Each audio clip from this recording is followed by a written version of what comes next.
I am Councillor Catherine Grandon, Chairman of Babergh District Council, and I will be chairing this meeting today.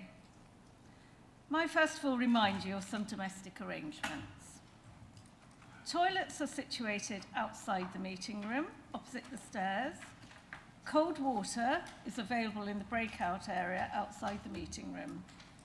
If the fire alarm should sound, please leave the meeting room by following the fire exit signs and meet on the Ipswich Town Football Club training pitch. Do not re-enter the building until you are told it is safe to do so. Please switch off all mobile phones or turn them to silent. I would like to remind everyone present that this meeting will be broadcast live to the internet and will be capable of repeated viewing. The whole of the meeting will be filmed, except where there are confidential or exempt items. If you make a representation to the meeting, you'll be deemed by the council to have consented to being filmed.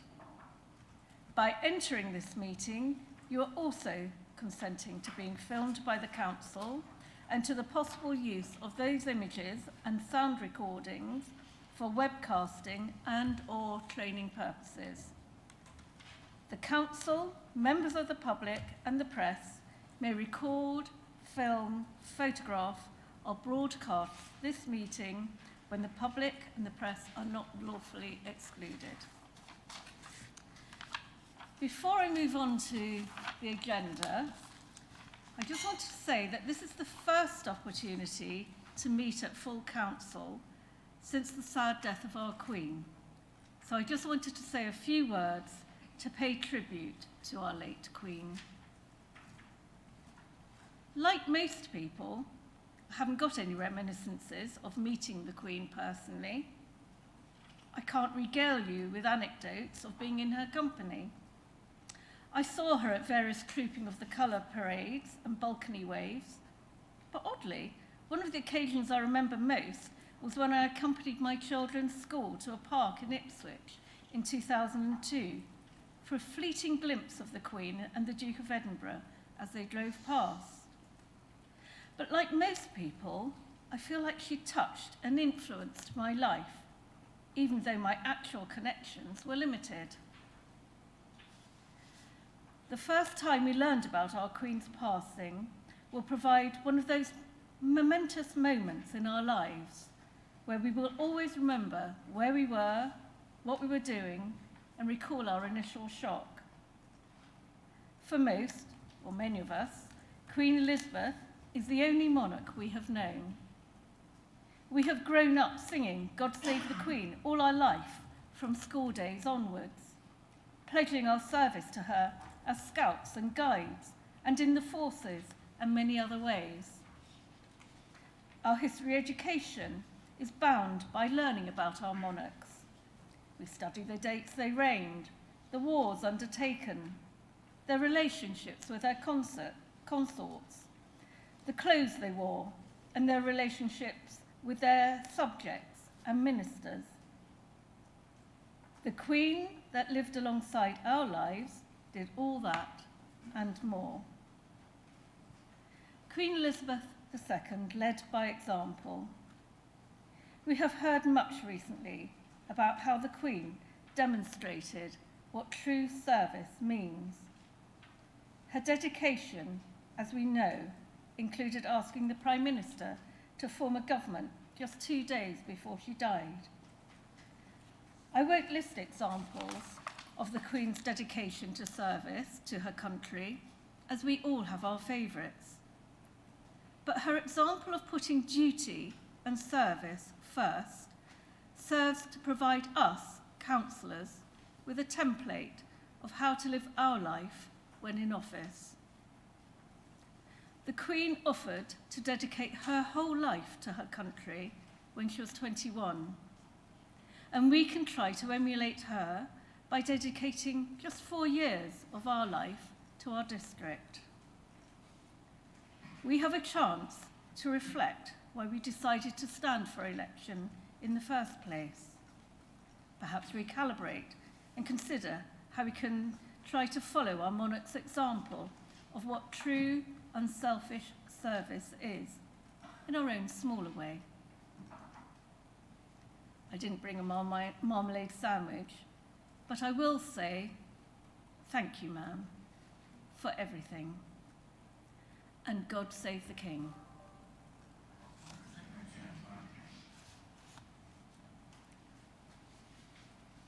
I will now move to the agenda. Item 1, apologies for absence. Thank you, Chair. I have received apologies for absence from Councillors Fraser, Malvesi, Gould, Hurren and Councillor Carpendale.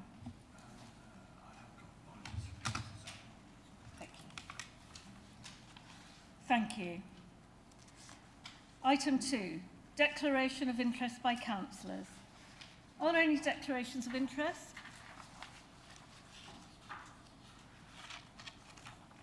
Thank you. Item 3, paper BC 2217, to confirm the minutes of the meeting held on 21st June 2022 for accuracy only. Are there any issues with accuracy? Thank you. May I have a proposer, please? Councillor Busby. May I have a seconder, please? Councillor Davis. Thank you. I will now ask the Corporate Manager, Governance and Civic Office to conduct the vote. It'll be a raised hand vote, please. Thank you, Chair. All those in favour? That is carried, Chair. Thank you. That's carried. Item 4, paper BC 2218, announcements from the Chairman and Leader. I refer you to paper BC 2218 for noting. Thank you. And I just thought I'd mention, we've had some talk about the Queen, and I just wanted to make sure I went to a beautiful service, which I know a few members attended at Bury St Edmunds in memory of our Queen. And I think we were all quite moved with those that us attended. It was a very special service. So feels quite a momentous occasion having today's meeting, really. So I will now move on to the next part of the meeting. Councillor Simon Barrett, following a recent Code of Conduct complaint outcome from the monitoring officer requesting that you apologise to full council, would you like to take the opportunity to do so? Councillor Barrett. Thank you, Madam Chairman, for the opportunity to actually apologise to council for a slight lapse in my normal impeccable behaviour. I certainly do apologise to the council, but I would also like to just really, the reason behind my slight lapse was the rather poor behaviour of the leader and the deputy leader laughing at a member of the public who actually is here today. So I hope that they actually do amend their ways and don't laugh at the members of the public when they're speaking, which would then stop me from losing my I would like to intervene here, and the video didn't show that, but we'll move on now to the rest of the meeting. Madam Chairman. Sorry, what was not shown? Sorry, what was not shown? I don't believe that was the reason, but we'll now move on to the video. The next thing. The video didn't show anything, Madam Chair. So I've admitted of my own veracity. The video did not conclude anything. So if you can actually direct me in any other way, that would be fine. But I can assure you the video did not show anything. I have said I lapsed, and I'm very much in apology of that. Thank you, Councillor But Barrett. also, there was a reason why that was, and it was the inappropriate behaviour of the leader and the deputy leader at that particular moment in time. Thank you, Councillor Barrett. Thank you. I would like to invite Councillor Ward to make his announcements. Thank you, Chairman. Chairman, on point of order, the councillor beside me put her hand up to get your attention. We are not having discussion of this matter. We're I don't think it was. I don't know what it is. No discussion on this matter. Thank you. Thank you, Councillor Ward. Thank you, Madam Chairman. Firstly, the Deputy Leader and I deny the accusation. Anyway, just going on, my announcements, most of this was written actually for the meeting, the postponed meeting back in July, but it is still rather relevant. So it's a long time now, and a lot has happened since, but at the end of June, we were finally able to have an LGA conference in person this year, rather than the less than ideal virtual conferences of the past 2 years. It was particularly gratifying as this year the LGA is celebrating 25 years of supporting local government. The venue was the excellent Harrogate Conference Centre, and the agenda was full of interesting and useful sessions. The only drawback was that it was, I suppose inevitably, a super spreader event, and many of us from Suffolk returned with COVID. I just want to highlight a small part of the conference, but there was much more that I could relate this evening. The conference began with an address from the LGA chairman, who spoke about the impact that local government has had over the last 2 years, from responding to COVID to rapidly providing support to the newest and most vulnerable members of our society who have arrived from Ukraine.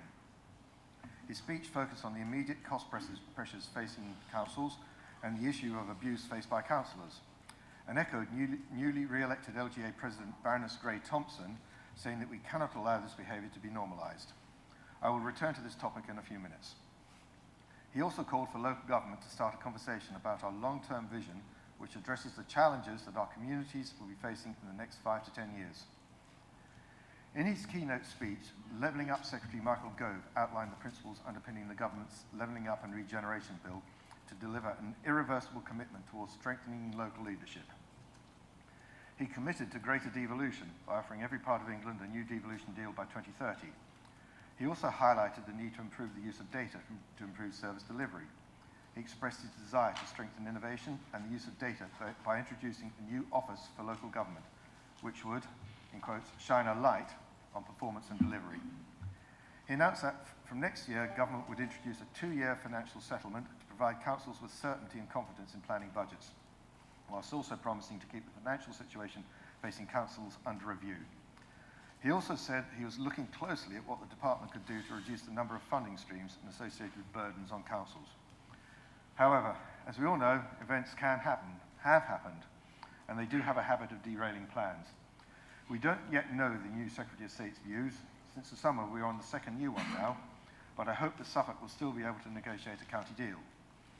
There were many other sessions addressing topical themes, such as levelling up, cost pressures on local government finances, the future of high streets, sustainable homes, the visitor economy, achieving net zero, cyber security, adult social care reform, support for care leavers, improving SEND, and resilient communities and staff and community well-being. And there were plenary sessions from Nadeem Sahawi, Lisa Nandi, Ed Davey, and Baroness Lola Young.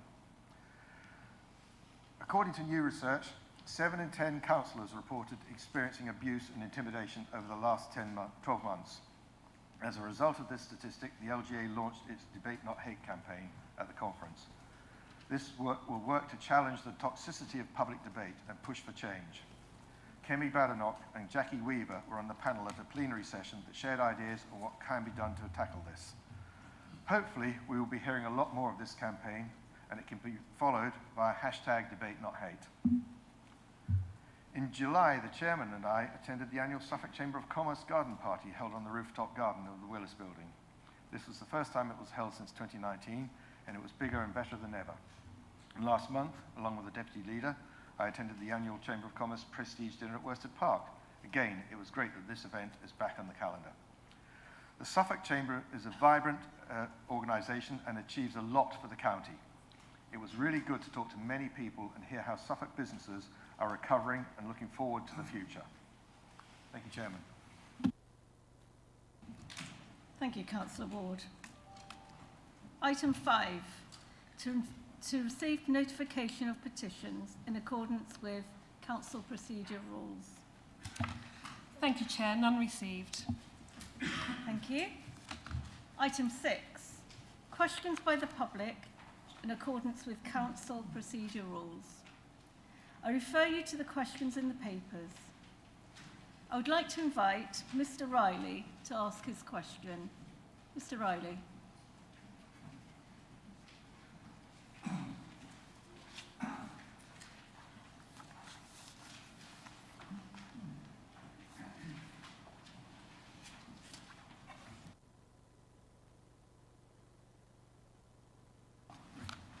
Thank you, Madam Chairman.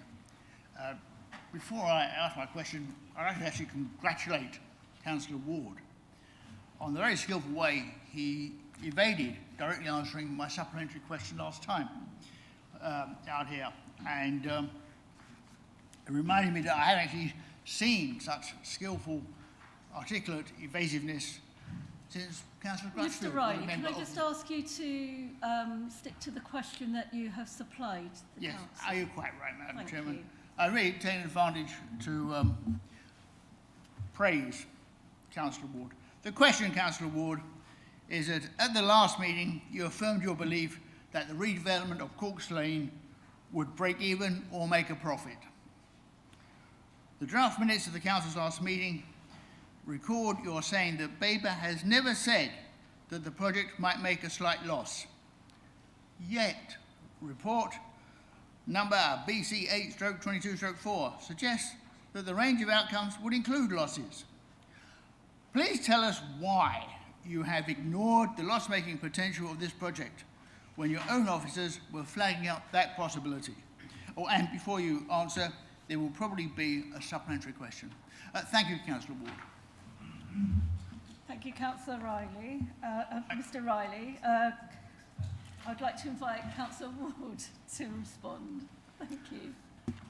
Mr. Riley, I am surprised that this is still a matter for debate. As you will have seen from the Cabinet decision in June, 6 options were considered, and based on the evidence provided, the one chosen was the one that provided the best balance between risk and return for the Council. The decision has been made and work has now commenced. I have to disagree with your assertion that report BCA 22/4 suggests a range of outcomes, including a loss for our chosen option, and that we have ignored this.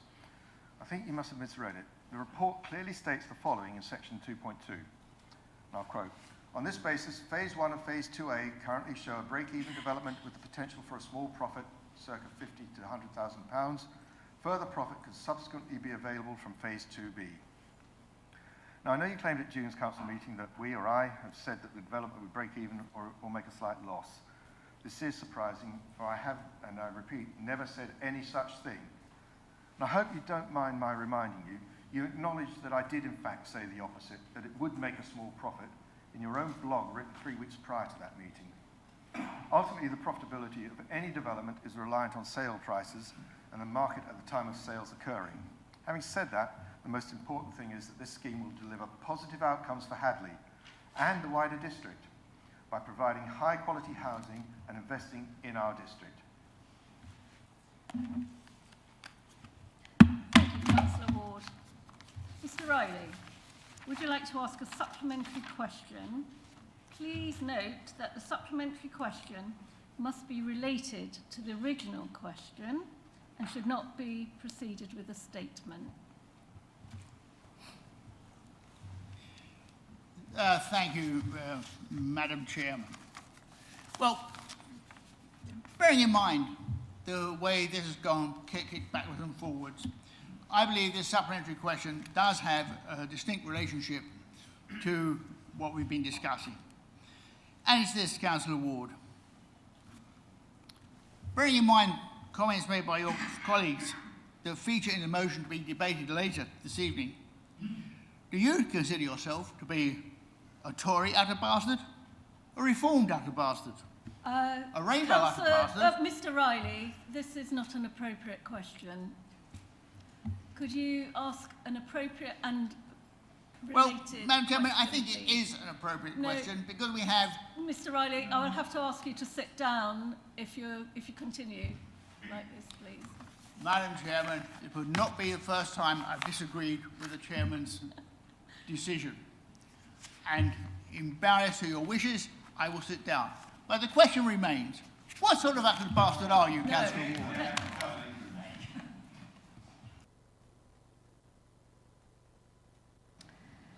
Right, I would now like to invite Mr. Ferguson to ask a question.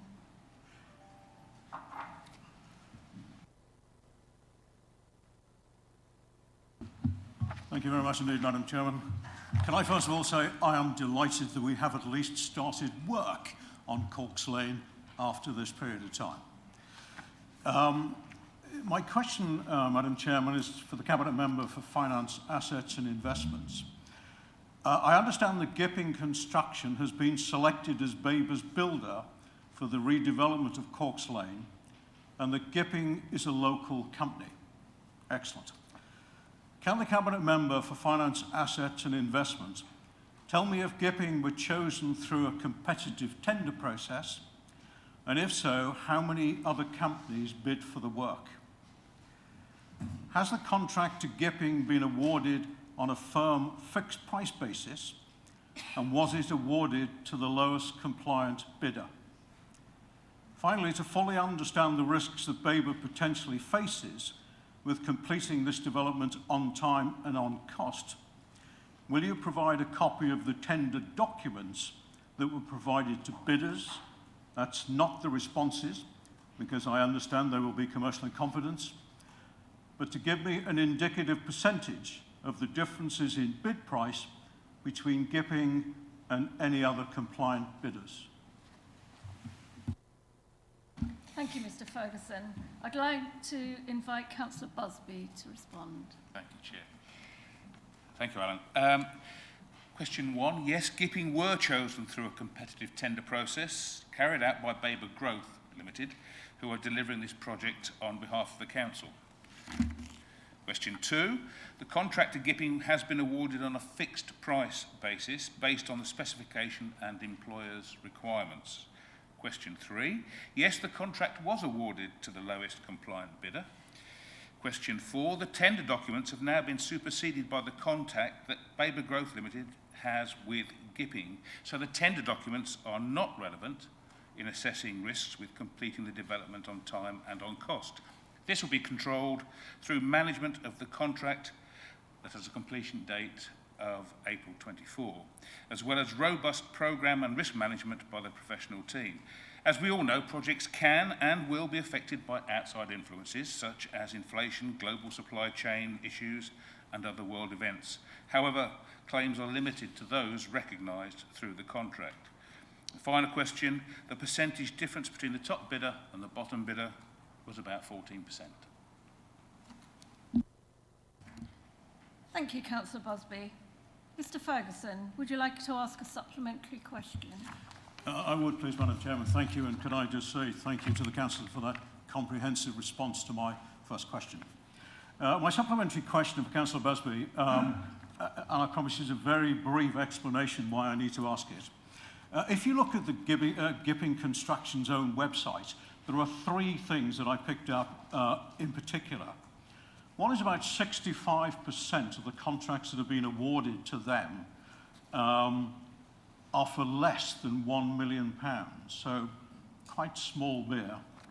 And by my calculation, the average value of all of the listed contracts, and there are about 79 of them, if you take the total value and divide it by 79, it comes to just less than £1 million.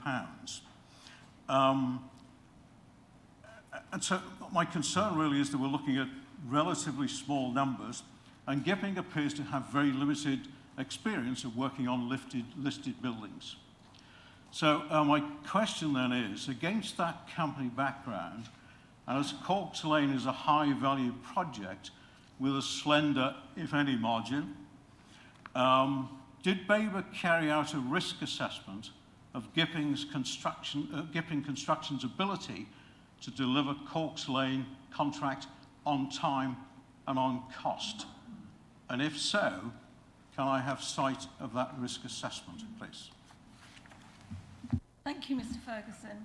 Councillor Busby, would you like to respond? Yes, the simple answer is yes and no. Yes, we did carry out a risk management assessment. No, sorry, you can't have a view of that.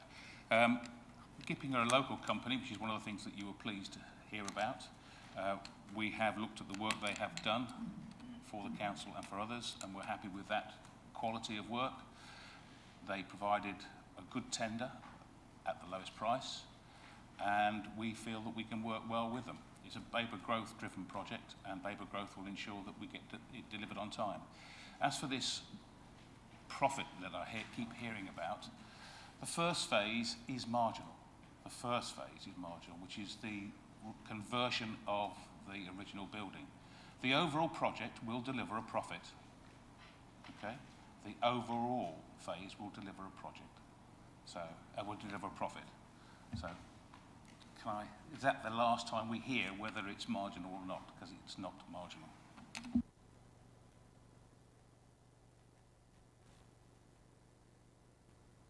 Move on now. I'm afraid there are no more supplementary questions. We'll move on now to item 7. Questions by councillors in accordance with council procedure rules. I refer you to the question in the papers. I would like to invite Councillor Beer to ask his question.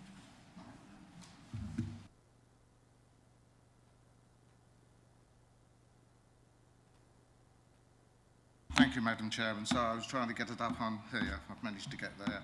I'm getting better at all this. My question's to the Leader of the Council. Could you please advise me and the taxpayers of Babergh if the surplus £1,400,000 that you have found can be allocated to offset any council tax increase that you may be thinking of introducing in the forthcoming 2023-2024 budget, as our residents are already struggling with the high cost of living, energy and fuel price increases, amongst other things. We don't want to be seen as empire building or just increasing our reserves. Thank you. Thank you. I would like to invite Councillor Ward to respond. Thank you for your question, Councillor Beer. Empire building, that's an odd thing to say. I'm not really sure what that's a reference to, but anyway. We've started to consider the 2023-24 budget, but it's far too early for me to make any comment about its contents. As you will see from the 2021-22 outturn report approved by Cabinet in July, we have made several transfers to reserves, including setting up a new £500,000 inflationary pressures reserve. This will be used to mitigate the impact of inflation on our finances where this cannot be achieved through funding or other income. This is a one-off solution to help mitigate the pressure in the current year. The Council is facing its own energy, fuel prices and inflationary pressures, and in the current financial year are likely to overspend by about £800,000. These financial pressures will continue into 2023-24 and beyond, and are likely to increase with diminishing reserves to cover this. This will need to be considered in the wider context of the cost of delivering essential services, and the funding we have available will be a major factor in any budget considerations this autumn. We are acutely aware of the impact of the cost of living crisis on our residents, and in June, Cabinet approved our cost of living action plan. This is a suite of personalised preventative measures which focus on reaching those who are most in need. These don't just focus on cost of living issues in isolation, but also on our residents' well-being. We will be appointing a cost of living coordinator for 15 months, funded by a government grant, and we are among the first districts in the country to do this. We have provided Sudbury citizens advice with a 30% uplift in funding this year so that they can respond effectively to increasing demand. We are able to make discretionary housing payments funded by a government grant of £85,000 to assist those on benefits who are struggling with rent shortfalls. There is a £5.1 million household support grant across the Suffolk system to help households with the cost of essentials such as food, clothing and utilities. Suffolk Public Sector Leaders has approved an additional £1 million hardship cost support to the Collaborative Communities Board for the system-wide response in Suffolk. And finally, you will know that we have the local council tax reduction scheme, which gives 100% reduction for low-income pension-age residents, and currently up to 95% reduction in council tax for low-income working-age residents. Following the Cabinet decision on Monday this week, this is now being increased to 100% reduction, helping nearly 2,500 residents. So we're doing a huge amount to help those most in need. In respect of council tax, we always ensure that our annual increases are very modest. This year it was £3.48 per annum, or less than 7 pence a week, less than a penny a day.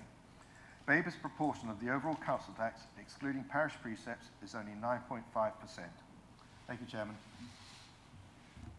Thank you, Councillor Ward. Councillor Beer, would you like to ask a supplementary question? Again, the question must relate to the original question. Thank you. Statement. Whatever increase in council tax, whether it's pennies, pence, is still difficult for some people. well, lots in fact. Could I ask then, can you confirm that you will not spend any of this surplus £1,400,000 to shore up private enterprises such as the doctor's surgery, which is rumoured to be struggling to find financial support? Councillor Ward, would you like to respond?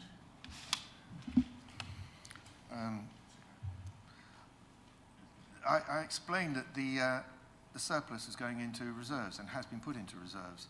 That the matter of the new medical centre in Sudbury is a completely different thing altogether. I can't comment on the progress or otherwise of that particular project. Thank you. We'll move on now to item 8, BC 2219, Community Infrastructure Levy, Expenditure Framework, 4th review.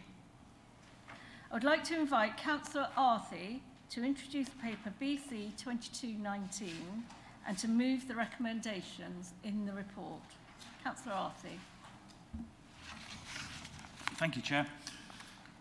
Yes, this has been a little while coming to you, originally scheduled for the July meeting, so apologies if some of you have already taken all of this in. The SIL expenditure framework and the communication strategy were originally agreed and adopted by both councils in 2018. There have been annual reviews by the joint member panel which have led to changes being adopted to the SIL expenditure framework and the communication strategy in March 2019, April 2020 and March 2021. It was also agreed that a further review would take place this year. The report in front of you today is the result of that work, which was undertaken by the cross-council, cross-party joint member panel. My thanks to Councillors Beer, Jameson and McLaren, who were Babergh's representatives on that panel. The proposed changes are listed in full at paragraph 4.5 in your report, but I will highlight the main points. Firstly, changes regarding eligibility for infrastructure which reduces the carbon footprint. That includes district and parish heating systems for communal buildings within those parishes. Currently, EV charging points are supported for 100% of project costs. However, we are now suggesting that it should be up to 100%, accepting that other funding may be available and that carbon reduction heating systems should be eligible for district SIL funding where there are improvements or upgrades or additionality in community buildings, but that's not repair or maintenance. We have increased clarity around SIL bids from organisations that charge admittance. So we will continue to fund infrastructure for museums, but we will not fund public open spaces and play projects if an admittance fee is charged. We believe that such facilities should be capable of being used by all without charge. There are changes to the project inquiry forms which aid project development. Amongst the improvements to the website, and this is quite an exciting proposal, we want to include maps of both districts showing locations of completed SIL projects along with details of those projects and before and after pictures. We're proposing consistent arrangements for the use of ring-fenced monies using suggested catchment areas for proposed infrastructure for schools, rail and health hubs. Where infrastructure delivery is proposed through the submission of SIL bids, the financing of these bids, when recommended to Cabinet or through delegated decisions, will be undertaken by using ring-fenced monies first, supplemented by use of strategic or local infrastructure funds secondly and if necessary. We have reviewed the current £75,000 threshold. You'll remember that community bids have a £75,000 and 75% threshold. So that total costs for SIL bids we are proposing should increase to £100,000, but still 75% of the total costs.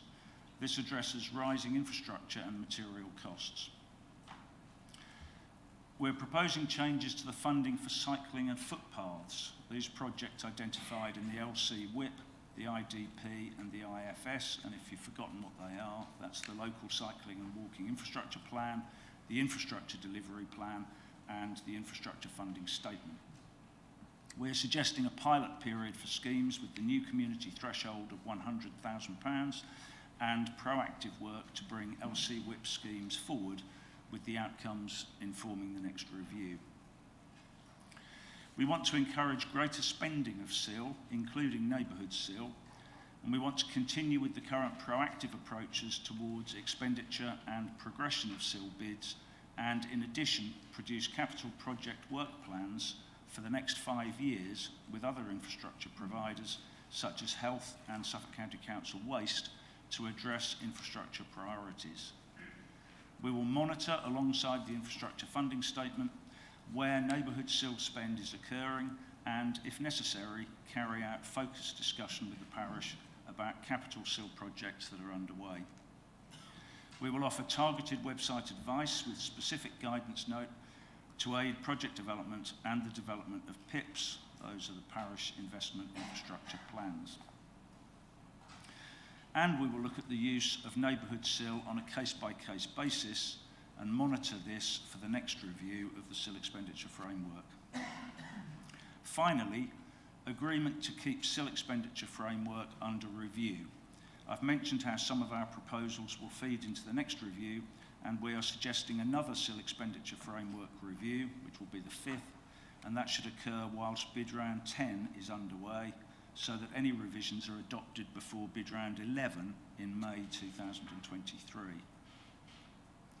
Moving on to the SIL Expenditure Framework Communication Strategy, which is at Appendix B, we will continue with regular briefing sessions for members and parish councils in line with the requirements of the communication strategy, but our proposal is to increase the number of events from 2 to 3 each year, with members also being invited to the parish events so that they can accompany their parishes if they wish.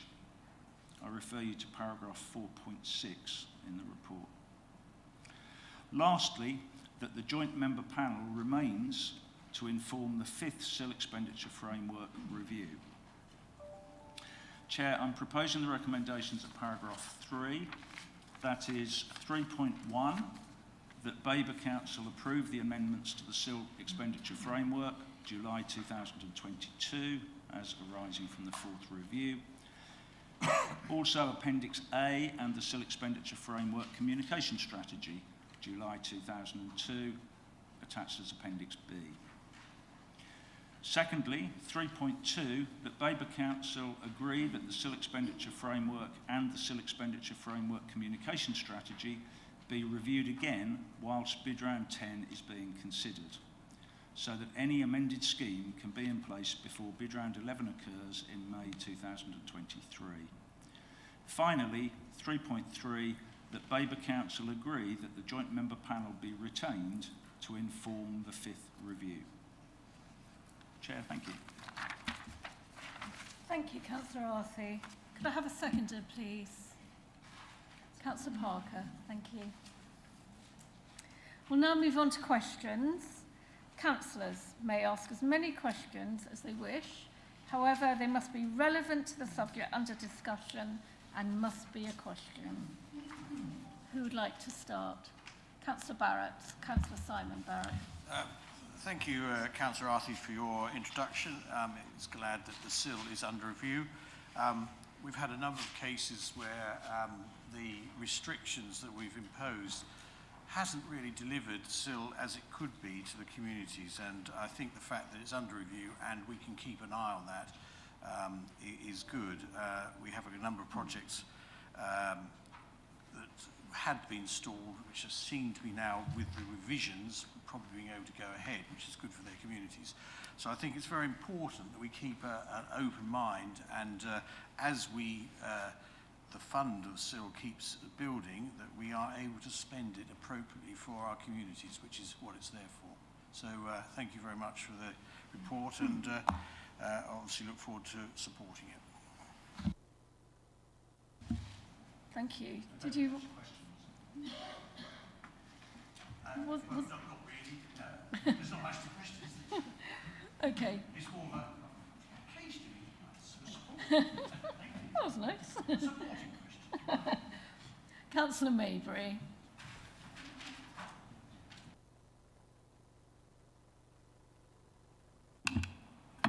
Thank you very much, Madam Chairman. I've got several. And can I first of all say, I have a fan base at home, so good evening, my fan base. The one or two things that I would like to particularly ask. First of all, Councillor Arthur, you mentioned that if museums charge, they can apply for SIL money. My first question is, does that also apply to galleries, which often are attached to museums, or maybe museums in their own right because they are artists' galleries? That's my first question. Thank you. And a good question too. We haven't specifically looked at galleries. My feeling is, yes, the same should apply to museums. I'm looking over towards Christine Thurlow, who obviously helps us with the preparation of the framework reviews, and I'm going to suggest that this is perhaps something that we ought to pick up in the next framework review, just to clarify the situation with regard to galleries. I don't know, though, if Christine wants to... My view is that they would qualify the same. I don't know if she has the same view. Any clarity on that? That's something that we can look at in the next review, which will be taking place shortly.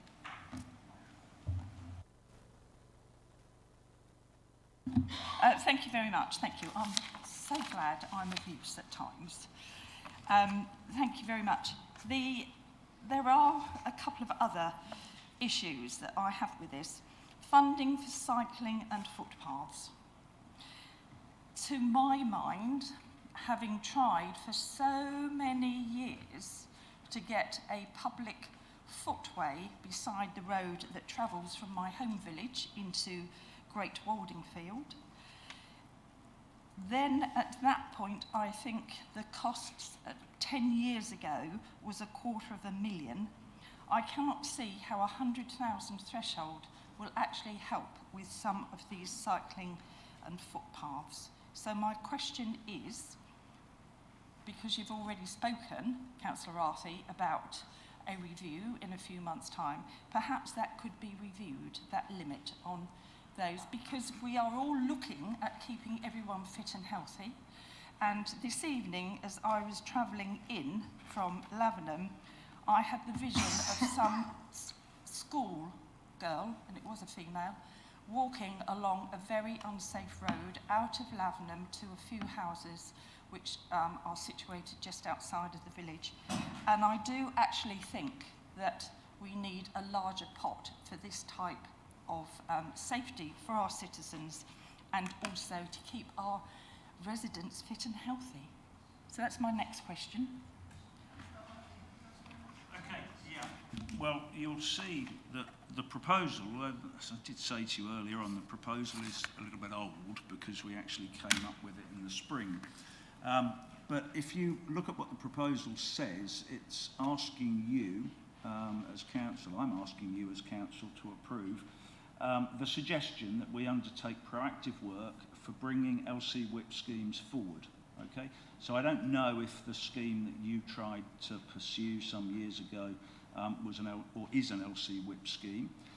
It goes on to say position on the pilot scheme / period to be reviewed at the next, that's the 5th SIL Expenditure Framework Review, to measure progress, methodology and outcomes for deliverability of the schemes. So I'm going to bring Christine Thurlow in again and just ask her if she has an up-to-date position for people who are seeking to progress LC WIP schemes. Thank you. There are a number of schemes that we're looking at the moment which are in our LC WIPs in respect of both councils.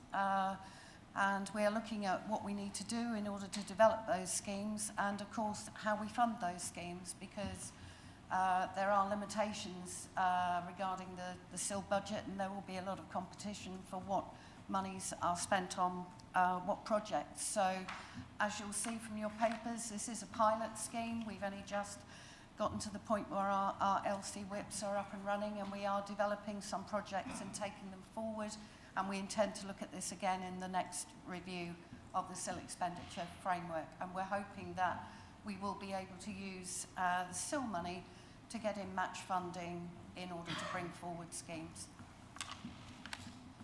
Councillor Mabry. Oh, I left my mic on there. I beg your pardon. Thank you, Madam Chairman. Thank you to Councillor Arthey and to Christine. I'm taking that as a positive, that we will see some new footways, some footpaths and cycling paths, and that 100,000 I am taking from your comments that possibly is not enough to cover some of them. And I look forward to this coming forward. And I hope my Green colleagues will actually support me in this, because we do actually need to divert some monies towards this. They're all looking at their computers, so they're not going to. That's fair enough. My very last question at the moment is about the rising costs of building works. Now, if anyone has tried to build anything very recently, you will find that the quotations alter not just in a few weeks' time, but day by day. And my personal experience from today is that someone had to go to 4 different building suppliers to buy some equipment for my property. And please don't check anybody, it's only a bit of guttering. What I'm trying to say to you is that I think this, written as it is, that the current 6-month held period for quotes should be reduced to 4 months and updated. I actually think that should be reduced even more, because that is too far in advance. And if anybody would like to know, I actually had to pay £44.85p for a piece of guttering and the associated fixings. Now, I'm going to suggest that some time ago, that would probably have been about half that price. So from personal experience, I'm saying to all councillors, be aware, costs are changing. You need to be aware of these things. And for my mind, that part should be changed. Thank you. Councillor Arthey, did you want to reply? Yeah. So if you actually have a look at what is said under that bullet point, 29, yep, and it's the penultimate bullet point. The suggestion is that the current 6-month held period for quotes for infrastructure led by the community, so these are the community bids, be reduced to 4 months, and so it's not just that, it's and updated quotes are sought, if necessary, before decisions on SIL bids. Okay? So the SIL team have been incredibly flexible and continue to be incredibly flexible. One of the important things, though, is that with their encouragement, the people that are bidding for SIL are actually ready to go at the time that they're awarded their SIL funding. Because the last thing that we want is to actually approve something on a bid on a day, okay, and then the project doesn't get underway for 6 months, because that's when the problems are going to occur. So Christine and her team are being incredibly flexible in allowing people to revise their bid as late as she possibly can in terms of the times, so that as soon as they get approval, hopefully they can go. The whole idea of these infrastructure bids is that they should be ready to go, oven ready. They should be ready to go as soon as we give the approval.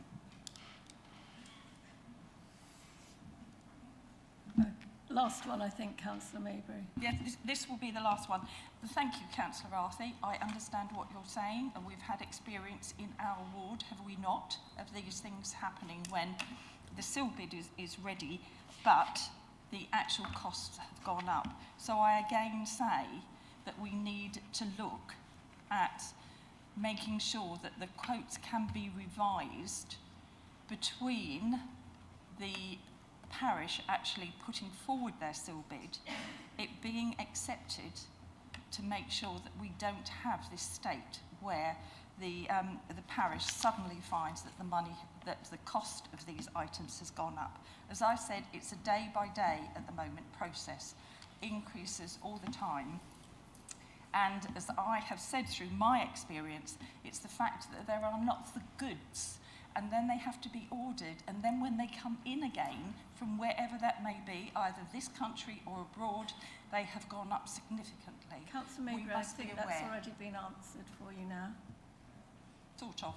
Thank you. Well, if I could just add, Yes, just to certainly. reassure Councillor Mabrey, Okay. we will pick this up again in the next review to make sure that what we've been doing has worked. If there have been problems, look at whether there need to be further revisions. Thank you. Thank you. Councillor Lindsay. Thank you, Chair. And thanks, Clive, for your, Councillor Arthur, for your presentation, and all the councillors that were involved in drawing this up. I guess my question is, I'll ask my question and then I'll explain what I'm getting at, why I'm asking it. There's an item on parish heating systems, and you may be aware of the case because I have talked about it. But I suppose my question is, can we have, I fully understand the reasons for, just sticking to infrastructure. If the infrastructure is ready to go, then you can fund a bit of it. But when you have a project that's seen by government as groundbreaking, as seen as unique, and a pilot project, is there some room for flexibility in there to give grants when we're talking about feasibility rather than actual spades in the ground? And so the specific, for people who don't know what I'm talking about, the specific one I have in mind is in my ward where, in Bilderston, where they've already done the first feasibility study into a Bilderston-wide heating system powered through boreholes, essentially ground source heating, and piped to homes. The government has said this is the most advanced project they're aware of in the south, of its kind in the south. They've done that first feasibility. They need to do a test borehole. They've got a promise that will cost, and a few other technical checks, so a sort of second feasibility. They have been promised 100,000 to cover that, to cover 3/4 of that by the government. They need the extra 50,000 to allow them to do that second feasibility. That's the specific thing I'm thinking of. But I guess my question is I don't want to, obviously I can't tie you down to answering that about that project, but just in general, is there room for flexibility on the rule about only funding spade-ready projects? Thanks. Councillor Arthur. Yeah, it's difficult to answer that. You'll see in the papers that what we considered as a panel was what SIL ought to be available for, and we came to the conclusion that it should be available for such schemes where public buildings are affected because the public benefit and its infrastructure. There was a slightly more difficult conversation around a scheme that simply benefited some households. So if a heating scheme was being put together, and I understand a lot of work has been done in Bilderston already, where the aim of the project is simply to provide people with greener energy or cheaper energy bills, that is not a role for infrastructure levy funding. So I don't think we've actually got any projects that are very far developed. You're absolutely right that the one in Bilderstone is they're doing a feasibility study. There is a similar type of a larger district heating type proposal that Taylor Wimpey, Councillor Margaret Mabry knows all about this one. Taylor Wimpey are proposing on the Chiltern Woods development. That, of course, is a private initiative, if you like. So what we had to consider was which bits of such projects should be eligible for SIL. And we will continue, I hate to keep saying it will be under review in the next framework review, but these reviews happen all the time. And every time that we do it, we tinker with it. Every time that we do it, we introduce things that are a kind of a suck it and see type proposal, where we say we'll do something and hopefully you agree to us doing that. And then during the next review, we actually look at how that sort of pilot arrangement has worked, how many schemes have come forward, what sort of money they're likely to be wanting. So it's similar to the LC WIP proposals. We say that we will do it. Christine and her team can then go out and look at schemes that we might be able to fund, and then we'll see how much funding is required. So Councillor Margaret Mabry earlier on was quite right. In some of these LC WIP schemes may be far too large to be helped, well, I suppose they'd be helped, but far too large to sort of be swung by £100,000. But some of them might, and some of the community-led ones may not even cost that much. Some of the safer walking to schools, some of the safer routes. So going back to the district heating, I don't think anything is particularly well advanced yet, but what we said was elements of that scheme that related to public buildings, so in other words, if some of the houses were being able to receive, I think in Bilderstone it's piped hot water, if some of the houses were able to receive it and the village hall was able to receive it or other public buildings, that there would be a conversation to be had and that funding might be available. And that's what we're suggesting here, that opportunity we should explore. Thank you. Thank you, Councillor Arthey. Councillor McCraw. No, the question was answered by somebody else. Thank you. Okay, thank you. Councillor Ayres. Thank you, Chair. Mine's a query about the timing of the applications. Unfortunately, the Christopher Centre in Sudbury, which is in my ward, they applied for some SIL funding to set up a very important medical system for women who are suffering from the menopause, which I know one's not allowed to say, but it is topical. And they... Okay, fine.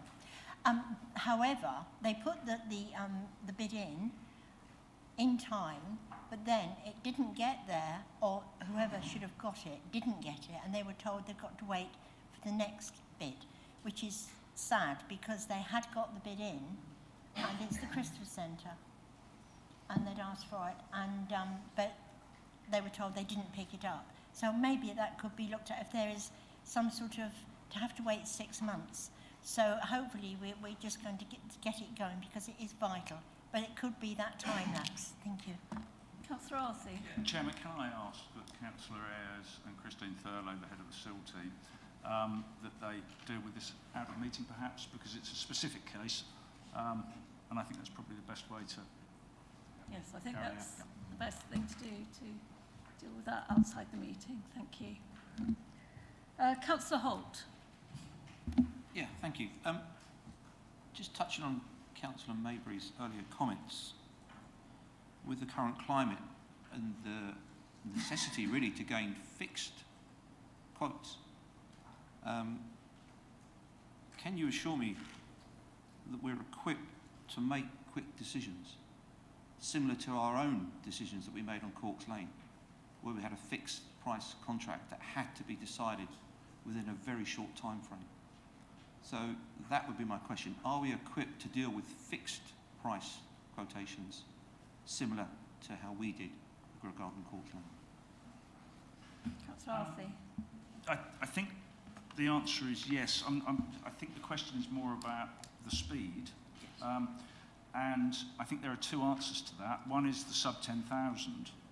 which is done on delegated decisions, and they only go to Cabinet for noting, and Christine deals with those within the team. The ones that have to go to Cabinet, that I present to Cabinet, they do take a bit longer, I'm afraid, because Christine has to prepare all of the papers, and then the papers all have to go to Cabinet before the final approval is given. So there is, I'm afraid, a little bit of lag in the over £10,000 schemes, just simply because of the administrative work of getting to committee. The smaller sub 10,000 ones are quicker. Councillor Maybury. Thank you very much, Madam Chairman. My question, I can't actually see the answer in this paperwork, but hopefully somebody will point me in the right direction if I've read over it. If you look at page 37, it's got assurances, the title is Assurances for Collection of SIL Monies. Now, we have had a little bit of difficulty to remind councillors over the collection of SIL monies from developers. Sadly, two are in Councillor Arthey and my ward. Two different parishes, I hasten to add. I am surprised that we haven't actually mentioned this in the paperwork about any specific tightening of our collections that we are doing. So that's my first question. And my second is, could someone actually confirm that we now have a debt controller for this type of work, particularly for SIL collection monies? Thank you. Councillor Arthey. Yes, we do. We've now got Debbie Osak, who is our SIL debt recovery officer. And you will remember that she was successful a few days before court in recovering the outstanding debt in Bears Lane in Lavenham. You're absolutely right, there is another one in our ward in Cockfield, an outstanding debt at the moment, and there are others across the district and in mid-Suffolk. Some of them are very small, some of them, certainly the ones that you're talking about, are quite large. It's important that we as a council do not rest without recovering those amounts, and Debbie is perfectly clear, so is Christine and her team, so is Tom, and I think probably Arthur is as well. Absolutely clear that we will not rest until we have recovered SIL. There is no way that people will escape paying their SIL that's due simply by waiting and waiting and waiting. So there are a series of steps. Ultimately, they end up in court, and the one in Lavenham was, I think, 2 or 3 days before the court hearing, and the developer paid. So what we're going to be looking at in the next review is why people find that situation attractive. That's developers. And my feeling is the reason they find that situation attractive is because the cost of them borrowing money is quite high, is rising. The development industry historically is quite a heavy borrower.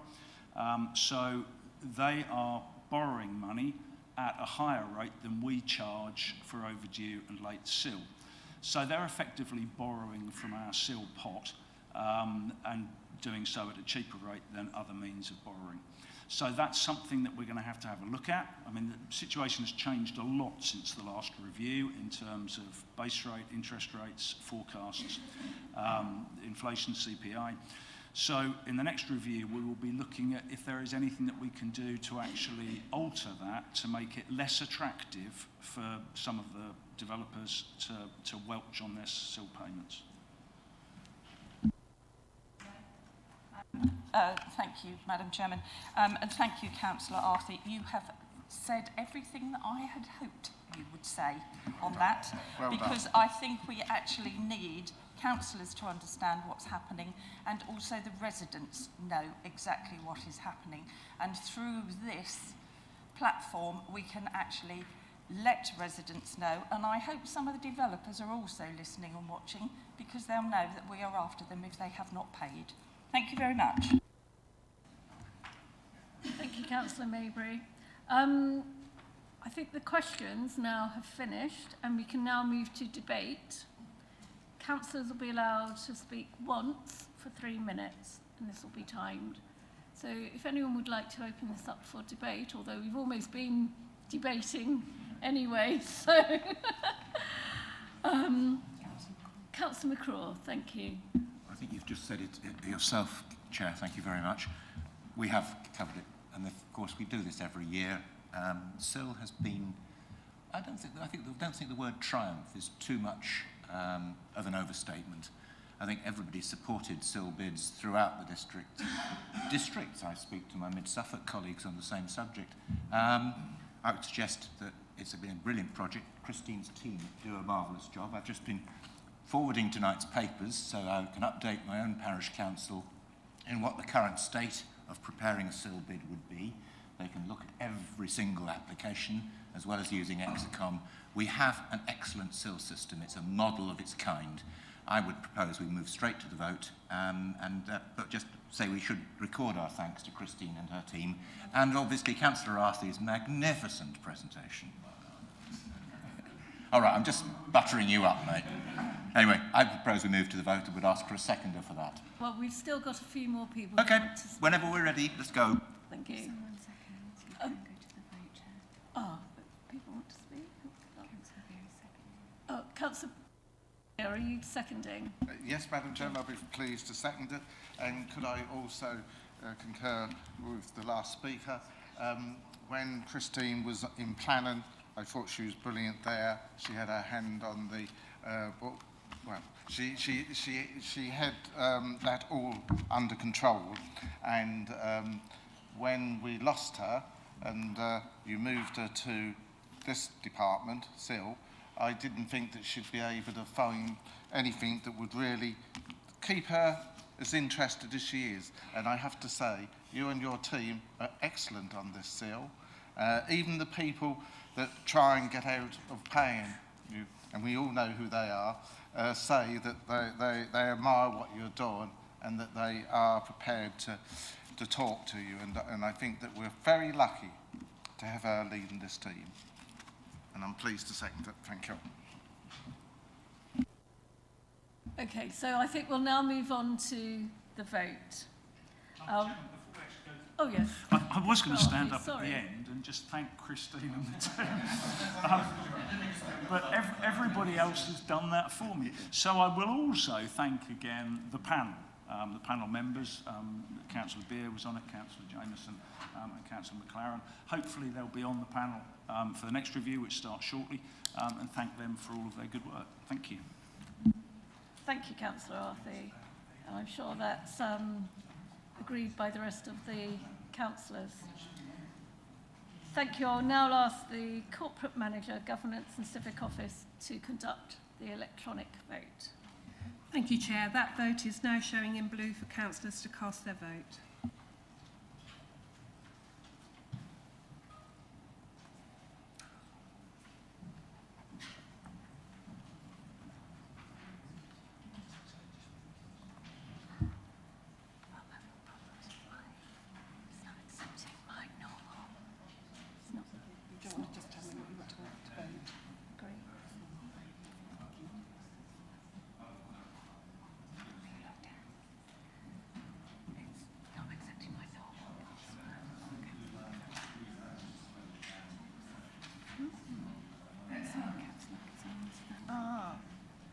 Councillor Ward, are you having problems as well? It's not blue. Oh, it was. Are you on the right one? Oh, how strange. Can I just take your vote then, please? For the very first time, this is not working. You can take a poll vote. Okay, great stuff, thank you. Mine's all right now. Okay. Are you doing it now then? Yeah, so I'm doing it now.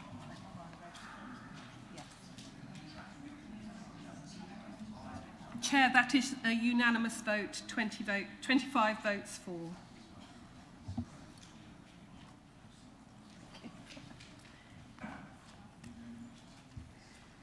Thank you. That is carried. We'll now move on to item 9, paper BC 2220, Babergh Suffolk District Council Sustainable Travel Vision and Local Cycling and Walking Infrastructure Plan. In the absence of Councillor Gould, I would like to invite Councillor Ward to introduce paper BC 2220. The recommendations are for noting only. Councillor Ward. Thank you, Madam Chairman. We have already heard references to the LC whip this evening, so it is rather opportune that this update is before us now. I've got a few things to say, which have been prepared for me, actually, which is great, so just bear with me. The Sustainable Travel Vision is the Council's public-facing document which outlines our reasons and intentions for encouraging and enabling our residents to make more environmentally friendly and healthy choices for short, regular journeys wherever practical. The narrative is not anti-car, and it appreciates and understands that most of us will still need to rely on the car for many journeys. Rather, it is about asking people to think about and change behaviours regarding how certain journeys they are making could be more environmentally friendly and better for their own health and well-being, and also about how the Council will work with partners to encourage and facilitate this behaviour change. The LC Whip is specifically about active travel, cycling and walking, to promote health and well-being. It is a national government recommended tool developed in accordance with their technical guidance, which lays out the district's priorities when it comes to active travel infrastructure investment.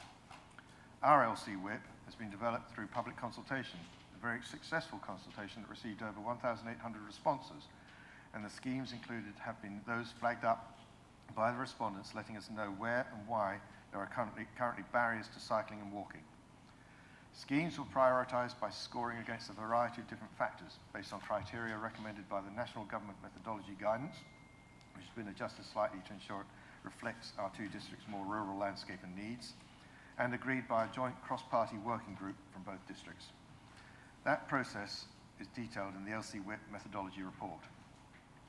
The LC Whip has been utilised by County Council Highways to inform investment decisions, and also by the Planning Directorate to seek opportunities for funding improvements through developer contributions. It is also assisting the SIL team in identifying schemes that could be brought forward for funding within the Ipswich Strategic Planning Area Traffic Mitigation Strategy. It is understood that even with successful public consultation, it may be that other active travel infrastructure issues arise or get flagged up over time. So the list of schemes does remain a dynamic element within the LC Whip. The lists will be regularly reviewed and reassessed, so there will always be the opportunity for reasonable tweaks and additions beyond those already captured by the consultation. Cabinet endorsement in April has supported and added confidence to the Sustainable Travel Vision and how the Council has developed the LC Whip, enabling officers to pursue the delivery of valuable improvements. And we're now bringing this to the attention of all members so that this support can continue and ward members have an awareness of this work stream and where to signpost any queries regarding sustainable and active travel. This report is for noting only, and Catherine Davis is here this evening to answer any questions. I would like to thank Catherine and Sarah Cave and the economy team for their work in producing the LC Whip, and our intern Jessica Rosedale, who supported the work, and of course the planners, infrastructure team and Suffolk County Council Highways, with whom we now continue to work closely, and I hope I haven't forgotten anyone in that list. Thank you, Madam Chairman. Thank you, Councillor Ward. Councillors, do you have any questions? Councillor Maybury. Thank you, Madam Chairman. This is just for clarification because it's not clear if for our residents actually looking at this. On page 147, it says consultations under item 7, and about 4 lines from the end, it says was accessed by 3,431 visitors. Is that visitors to Suffolk? Is that visitors to Babergh? Or is that visitors to the website? So, well, Councillor McCraw, you may understand, residents at home may not, and if I have had 3,431 visitors in Lavenham in the past 6 weeks, well, I was hoping for a few more. Thank you very much. Would you like to answer that, Councillor Ward? Yeah, I would. Leaving aside the words that are in brackets, the sentence is the consultation website was accessed by 3,431 visitors. So it is a reference to the website. Thank you. Any other questions? Okay, so if there are no further questions, Councillor Ward, did you want to add anything? No, thank you, Madam Chairman. Thank you. In that case, that report was for noting only, so we'll now move on to item 10. Item 10, paper BC 2221, Localism Act 2011, appointment of independent persons. I would like to invite the monitoring officer to introduce this report. Thank you. Thank you, Chair. I'm pleased to introduce this report, which asks the Council to appoint independent persons for the purposes of Code of Conduct complaints. I'm really delighted to be able to propose 5 names to the Council this evening, which will give us a good pool of people and ensure that there aren't any conflicts of interest when any of those individuals are dealing with any particular complaint. I'm also really pleased that our consortium in terms of appointing the independent persons has grown to include West Suffolk as well. So we now have the County Council, Ipswich Borough Council, Babergh and Mid-Suffolk Councils and West Suffolk Council using the same pool of independent persons. Chair, I'm very happy to answer any questions and would ask for a proposer and seconder for the recommendations. Thank you. Thank you. So can I have a proposer, please? Councillor Simon Barrett. Yes, I'm happy to propose the people. You know, we seem to have a few calls on them recently. I think I might have been in that one as well. But just to say, with my experience, it's always good to have a nice balanced view, and I'm sure these people will be nice and independent and make sure that the function of the council is continued in a nice, strategic way. Thank you, Councillor Barrett. Councillor Arthur, were you looking to second? Seconding. Thank you. Did anyone want to have any questions? Oh, sorry, Councillor Maybury. Thank you, Madam Chairman. I will admit to my gender being female. And in my opinion, perhaps the monitoring officer will confirm, all 5 are female. We had no males or any other gender applying for these positions. Some people might find this as a strange question, but I don't, because I'm all for openness, transparency and equality for all. Thank you. Thank you, Chair. Monitoring information, equality monitoring information was collected from all of the candidates. We actually had 20 people apply. But obviously gender is not something that is taken into consideration with any recruitment exercise. And so the 5 candidates that are put in front of you this evening are simply the best 5 following the application process and then an interview which involved the Deputy Monitoring Officer and the monitoring officers from the other partner councils. Thank you. Any other questions? Thank you. So we can now open it to debate. Would anyone like to open the debate? I think we'll go straight to a vote. Thank you. I will ask the Corporate Manager, Governance and Civic Office to conduct the electronic vote. Thank you, Chair. That is now showing in blue for councillors to cast their vote.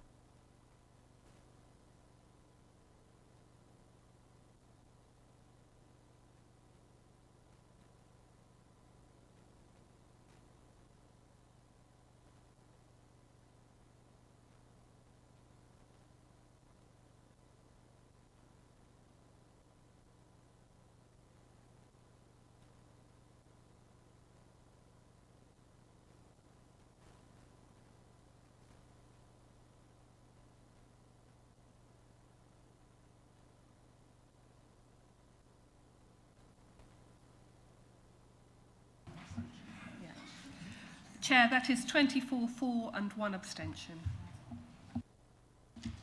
Thank you. That is carried.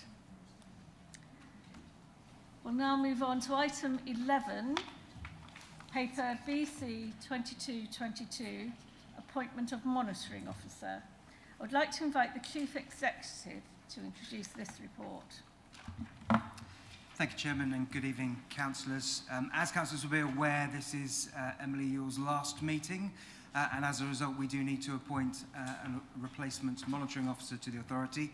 I was hoping to be able to ask you this evening to appoint the person named within the report as our interim monitoring officer. Unfortunately, however, since we interviewed and agreed to the appointment, it's now not possible for that person to join us on a part-time basis. So I'm asking you to withdraw this report this evening. I will bring back the same report but with a different name towards the end of the month. I'm confident that we'll be able to do so, having carried out some interviews so far this week and further interviews tomorrow. So I am confident of being able to make an appointment. What I will do in the interim, as you would otherwise be without a monitoring officer, I will exercise my emergency powers so that it fills the gap between Monday through until your next meeting. But I will then ask you to formally confirm that at your next meeting at the end of the month. So, as I say, I'd ask you to withdraw the meeting, or sorry, withdraw the report for this evening. Thank you. As our Chief Executive said, this is the last meeting that our monitoring officer, Emily Yule, will be with us. So I just wanted to say a few words. Since becoming chairman, I've been fortunate to have been flanked at this desk by two fantastic, strong and well-informed women. Today, for me personally, it is a particularly poignant meeting, as this is the last full council meeting with the advice and support of my right-hand woman, Emily Yule. I'm often amazed at the intelligence and depth of knowledge that Emily has at her fingertips during our meetings. But as we all know, it is not only at council meetings that we are treated to Emily's expertise. As monitoring officer, her role has so many facets, and on the several occasions I have sought her advice, I'm always in awe of her wisdom and professionalism. Personally, I have used her as a sounding board and even agony aunt, and she was always even-handed and always right. I have said in the past how the difficult full council meetings during COVID lockdowns helped form bonds, for me anyway, and chats with Emily during that time became something to look forward to, as well as her lovely welcoming smile and calm manner. I know I can speak on behalf of all of us councillors in saying that we will miss your wise counsel, Emily, and your support. I also know that we all wish you all the best of luck for the future. We Babergh councillors will certainly miss you, and I definitely will. Thank you.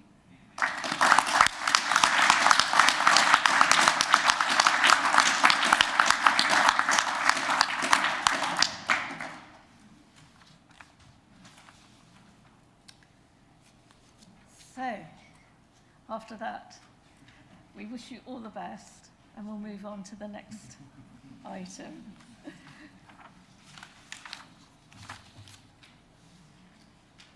Item 12 is next, yeah.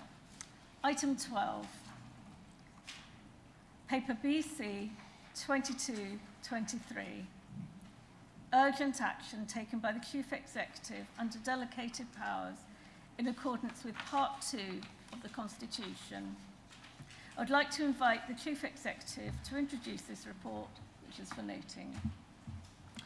Thank you, Madam Chairman. I suspect this report stands for itself and there's very little I need to say, but just to confirm, in order to enable Freston Parish Council to continue to be able to make decisions, as you can see, I've made the decision to appoint several of their number, having had them leave as a result of missing the 6-month rule that you'll all be familiar with. So a fairly non-controversial report to enable local government in Freston to continue. Thank you. That report was for noting only. Councillor appointments. Are there any changes to placings? Thank you. In that case, we'll move on to motions on notice. Item A, to consider the motion on notice received from Councillor Jameson. And I believe you've all received new... Oh, that's the next one, sorry. Councillor Jameson, would you like to move your motion? Thank you, Madam Chair. Yeah, that's the last one we have to go through. I'm just going to say, relating to this motion. Unfortunately, the shocking state of the UK's housing market is contributing to the cost of living crisis rising, and also the effects of climate change which is becoming more urgent. Energy costs are putting a huge burden on all of us, and we're all concerned about the cost of heating our homes. This fear is even worse for people who are not the least well off in our district. The best way to reduce the energy costs is to reduce the need for heating in the first place as much as possible, and to include renewable energy. To do this, a model of retrofitting on scale to tackle this has been pioneered by Lewis Council. The model is an ambitious plan that could allow local councils to transform their local retrofit sectors, lifting people out of fuel poverty, creating jobs and slashing carbon emissions. By teaming up with other local councils in our area, we could create a similar programme for insulating and installing renewable energy on scale in social homes across our region. By targeting the housing directly in our control, we can help kickstart comprehensive retrofitting across all housing sectors in the local area. However, doing this in isolation is too expensive for a single council. By pooling resources with 6 other councils in their area, Lewis were able to create a £1 billion fund by 2030 and enabling them to tackle 40,000 homes. At that level, it's possible to get huge economies of scale. The model takes the idea of a localised economy with supply chains that keep economic value and jobs within the area instead of outsourcing them, and applies it to the retrofit sector. By then prioritising training through a council-led task force, it should also be possible to make sure that the jobs that will be created stay local and add value to our economy. By investing in the creation of a local, stable supply chain and workforce, we can also bring down the price of retrofitting so that all households, not just ours, can then access the market. This motion should have come to us back in July, and subsequently Mid-Suffolk have already approved a similar motion. As stated in the papers, this motion is calling on Babergh to agree to research this model and to start dialogue with other local authorities and external stakeholders to investigate if a similar project could be initiated in Suffolk to improve the pace of our retrofitting. Okay. Thank you. Councillor Gould has given her apologies. Councillor Owen, thank you. Seconded by Councillor Owen. We will now move to the debate. Councillors will be allowed to speak for 3 minutes, and this will be limited. This will be timed. Councillor Osborne. Thank you, Madam Chairman. Firstly, I'd like to confirm that officers from Babergh Council have previously worked with the Suffolk Hub relating to grant-based claims for Green Homes Grant and Business Energy and Industrial Strategy funding. These funding bids have been successful in broad terms across the partnership authorities, but Babergh has had more limited success because of resource challenges around delivery. Subsequently, Mid-Suffolk and Babergh requested that Suffolk Housing Board investigate the lose method for decarbonising social housing stock, and the short descriptive paper was completed by the Suffolk Housing Board Programme Manager on the 8th of August this year. Subject to the agreement of the SHB, I will arrange for this paper to be circulated to all members of the Council in due course. In essence, however, the lose model not only combines funding buying power across 7 councils, as you've already alluded to, but combines this with closely linked archetype approaches across 10 similar property types for installation investment approaches to be adopted across some 40,000 homes. The model goes further than the approach adopted in Suffolk so far, as it also focuses on products which have been previously analysed for carbon footprint analysis, with all necessary funding being provisionised through the HRA grant, and borrowing needs these being assessed against costs and then the results being fed into the revised HRA models. Further work has focused on critical supply chain infrastructure challenges and discussions with firms in the green sector to achieve a substantial local market have shown to be possible to increase jobs and reduction in costs. These have been calculated as being as much as 20%. Taking account of all these factors and the motion before the Council today, I can confirm that officers of this Council will review carefully the paper which the SHB Programme Manager has prepared, explaining in detail the lose model, and complete any necessary research to assess if Babergh Council could work with other partners across Suffolk to deliver a similar stock investment approach to that proposed within the lose initiative. With this, I have no problem in supporting this motion. Thank you, Madam Chairman. Thank you, Councillor Osborne.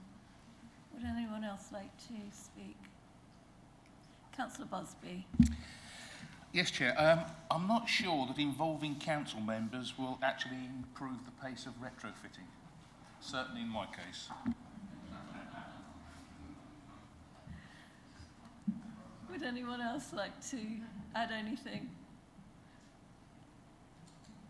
Thank you. Councillor Jameson, is there anything else you'd like to add? No, thanks. Thank you. In that case, we'll move on to the vote. I'd like to ask the Corporate Manager, Governance and Civic Office to conduct the electronic vote. Thank you, Chair. That is showing in blue for councillors to vote. Thank you.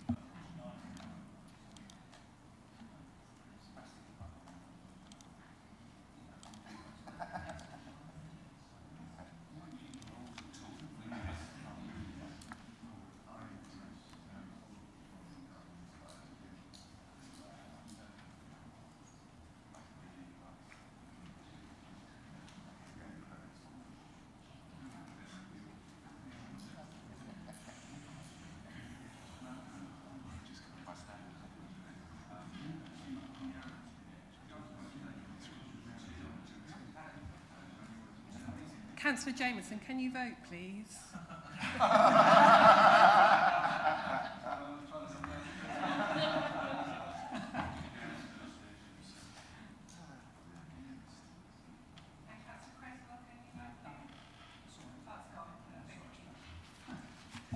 Chair, that is 22 for and 3 against. Thank you. That is carried. So we'll move on to item B now, to consider the motion on notice received from Councillor Simon Barrett. I'll ask the proposer and seconder to speak, and Councillor Davis to respond, after which Councillor Ward will speak. I will then put the motion immediately to the vote. Councillor Simon Barrett, would you like to move your motion? Yes, so this motion to the Council is this Council has no confidence in the current Vice Chairman to undertake his role impartially and in the spirit of a code of conduct, and therefore resolves to remove Councillor Davis as Vice Chairman of Babergh District Council. Subsequent to this, both breaches of the code have been upheld by the panel, so that is quite clear. There is no question they are breaches and not appropriate behaviour. I'd ask for a second. Yes, may I have a seconder, please, as Councillor Fraser has sent his apologies. Councillor Beer, thank you. Councillor Beer, did you want to speak? Yes, Madam Chairman, I'll speak now. This is a sad occasion because at the end of the day, a councillor who's Vice Chairman of this council should not be behaving like this. Apparently, to call Conservatives bastards and he's on his Facebook, and so it's obviously supported by him, is out of order. I look round this room, members, been here a long time. I know, obviously, Councillor Arfey, John Hinton, we've been here a long time. If any of you were called that in my presence, I would be just as cross about it as I am now. So it's totally out of order. In fact, it's one of those situations that you should have known better. To imply that the people that voted for me are bastards, that would fall down to my colleagues opposite, Councillor McLaren, Ward, Adrian and Jan Osborne, were all elected by Conservatives. And if you condone this and do not vote against it, you're doing a disservice to those people. I wanted to point out that this is not a joke or tit for tat, but this is a nasty, vicious and shows utter hatred towards Conservatives. I'm not talking about the attacks and the bullying that has gone on to 3 members of this council, which is Councillor Barrett, Councillor Michael Fraser and Councillor Sean Dawson. They're big enough to fight for themselves. But I will not stand by and allow you to refer to the people that I represent and who vote for me. In fact, I'll go as far as to tell you that you won't be welcome in Great Cornard at all by the elected Conservative members there. So please remember that. Any of you that support him staying in his position really need to look at your consciousness, because this isn't the sort of thing you do. We shouldn't be in this situation. And I would say to you, really think about it, because hopefully the public out there will realise what's happening. This has gone on for a long time. The leader of this council, John Ward, when he was leader of the official Conservatives, he was appalled by the actions that were going on and not being stopped. So to get to this stage now, and I didn't want to stand up here, Councillor Fraser had got strong feelings on this, very strong feelings, and he wanted to be here, but unfortunately he can't. I was asked at the 11th hour, so I've got nothing wrote down, but I feel very strongly, yes, you all know I'm a Conservative and always will be and what have you. And I know the disadvantages of that, but I respect members of the opposition. You have your views. I think you're wrong most of the time, but you still have your views. Councillor Busby and I have often had banter across the chamber, but we've never resorted to this. And it shouldn't be like that. So I would respectfully ask you all to remove him from this position of representing us as Vice Chairman of this Council. Thank you. I'd like to ask Councillor Davis to respond. Thank you. True to say that I did share a social media post which was on my timeline. I totally reject the suggestion that this affects my impartiality as Babergh Vice Chair in any way whatsoever.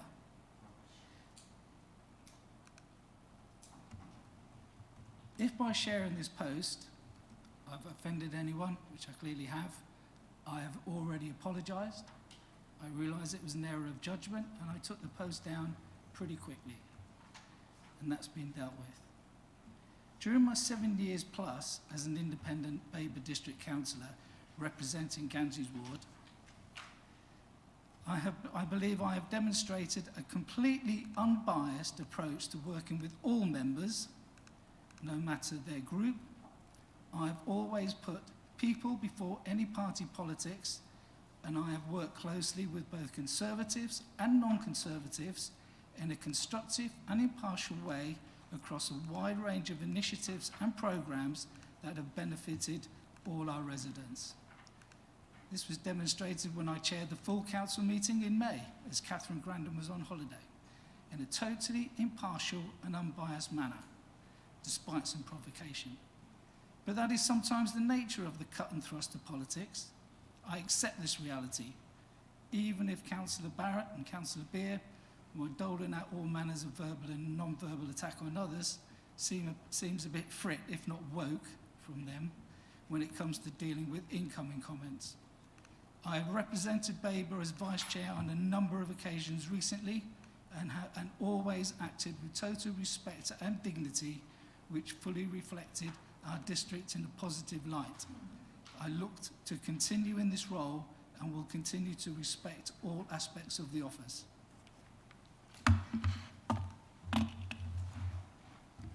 Thank you. Councillor Ward, would you like to speak? Thank you. And Councillor Beer, I can speak for myself, and you know very well the discussions that we have had in the past and my views on the primacy and importance of a free press, but that's nothing to do with this evening. Madam Chairman, I have to say I'm rather disappointed at the snide reference in the full written version of this motion in today's agenda to my failure to respond to the Facebook post, and I would like to have the opportunity to clarify this. Councillor Melanie Barrett's email to me, drawing the post to my attention, was sent when I was on holiday, and she would have received an out-of-office reply from my mail account informing her of that. Councillor Simon Barrett also sent me a text during my holiday. I had no intention of reading or responding to emails until I returned. I pointed this out to Councillor Melanie Barrett when she sent me the first draft of this motion, but it seems she has declined to remove the misleading comment. I feel an apology is warranted, but I guess a political point must be made, no matter how flimsy the pretext. I do, of course, deprecate insults like this. They coarsen the political debate and implicitly condone the abuse of politicians that has reached deplorable levels in recent years. As you all know, I more than anyone am very aware of this due to the vile abuse I have received and the outrageous lies told about me from some frankly very unpleasant people on social media. All of us here should agree that we do not support abuse in any way, and individually and together, we should be prepared to call out abuse loudly and publicly, even at the risk of attracting the attention of the abusers. It is good to see that both Councillor Davis and Councillor Barrett have apologised this evening for their transgressions. They are different, but ultimately both had the potential to tarnish the reputation of the Council. I think we should all learn from this, but for now, consider the apologies to be closure and thereby enable us all to move forward in a more respectful manner. As I said in my leader's announcements, #debate not hate. Thank you, Madam Chairman. Thank you, Councillor Ward. We'll go now straight to the vote. We are going straight to the vote. Thank you. Madam Chairman, on point of order, how can you guillotine something as important as this when members have given up their time to come here? I have already At least said, give them 3 minutes to speak. No, this is not a matter for debate. I said at the outset that we will go straight to the vote. Thank you.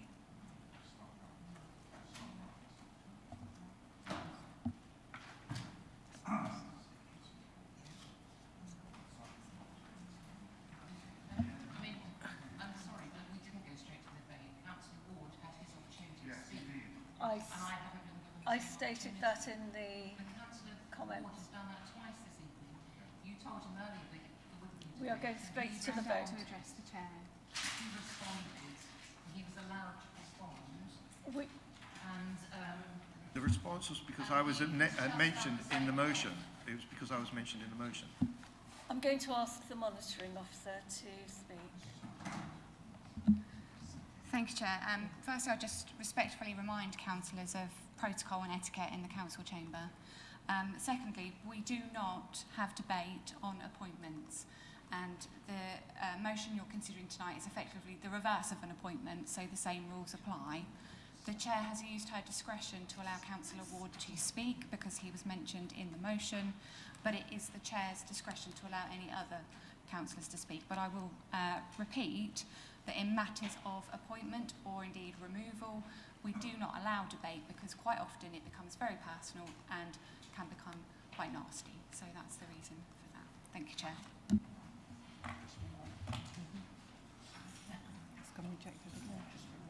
So we will now move to the vote. Thank you. If councillors can cast their vote, thank you.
Chair, that is 7 for the motion, 16 against and 2 abstentions.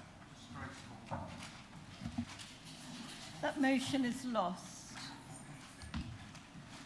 We'll now move to item C. No, there is another item the there. motion on notice received from Councillor Lindsay.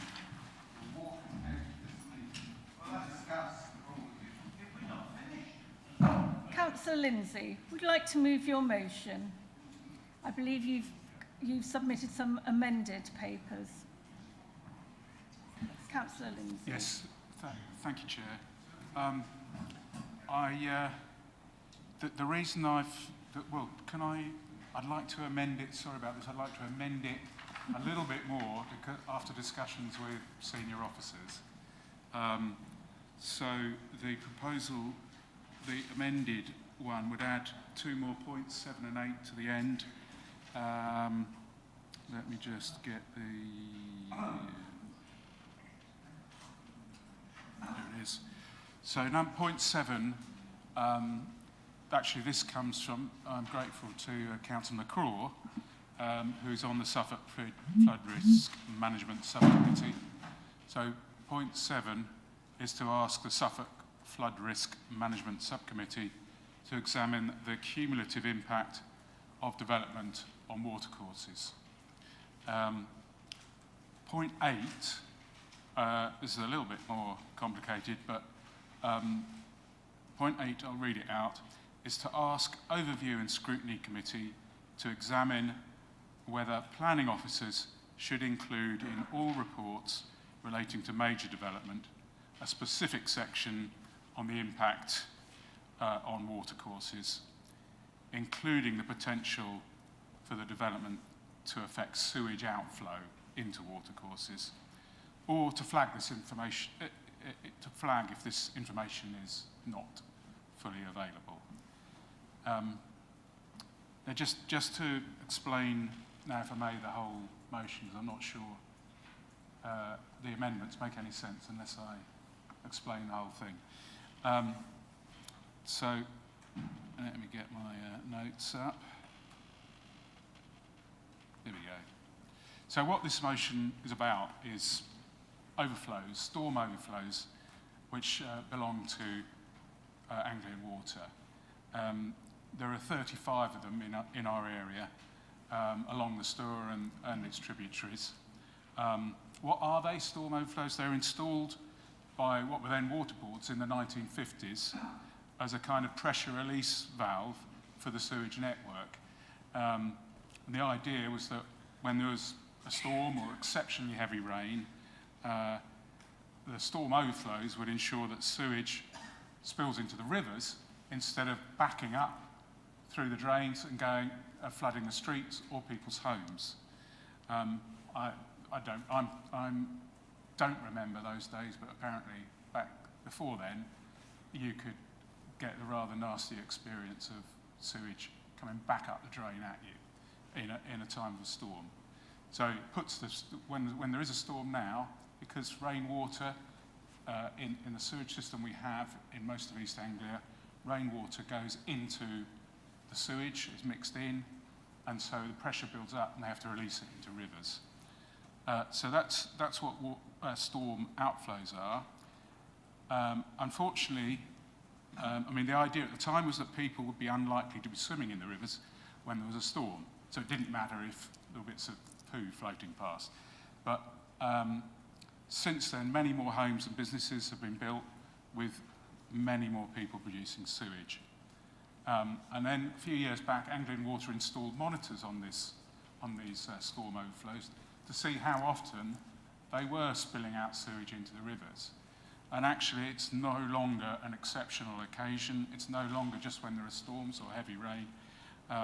In 2021, these overflows chucked out raw sewage into our rivers for 1,861 hours. The problem has become so large that it's been noticed by the Chief Medical Officer of the country, Chris Whitty, who in July this year issued a statement. It was actually published as an op-ed in the Sunday Telegraph. Raw sewage from storm overflows, this is what I'm quoting from this, his notice, raw sewage from storm overflows and continuous discharge of waste containing viable organisms from sewage treatment works is an increasing problem. So he's acknowledged there's a problem there from storm overflows. He says it is clear that water companies are not doing enough. The public health dangers are in addition to the ecological and environmental impact, which forms the basis for much regulation. So the core of this motion, what am I doing with this motion to address how can we as a council address this problem of storm overflows happening almost all the time instead of exceptional occasions? Well, we're a planning authority, of course, and the NPPF makes clear that planning authorities are expected to prevent developments polluting waterways.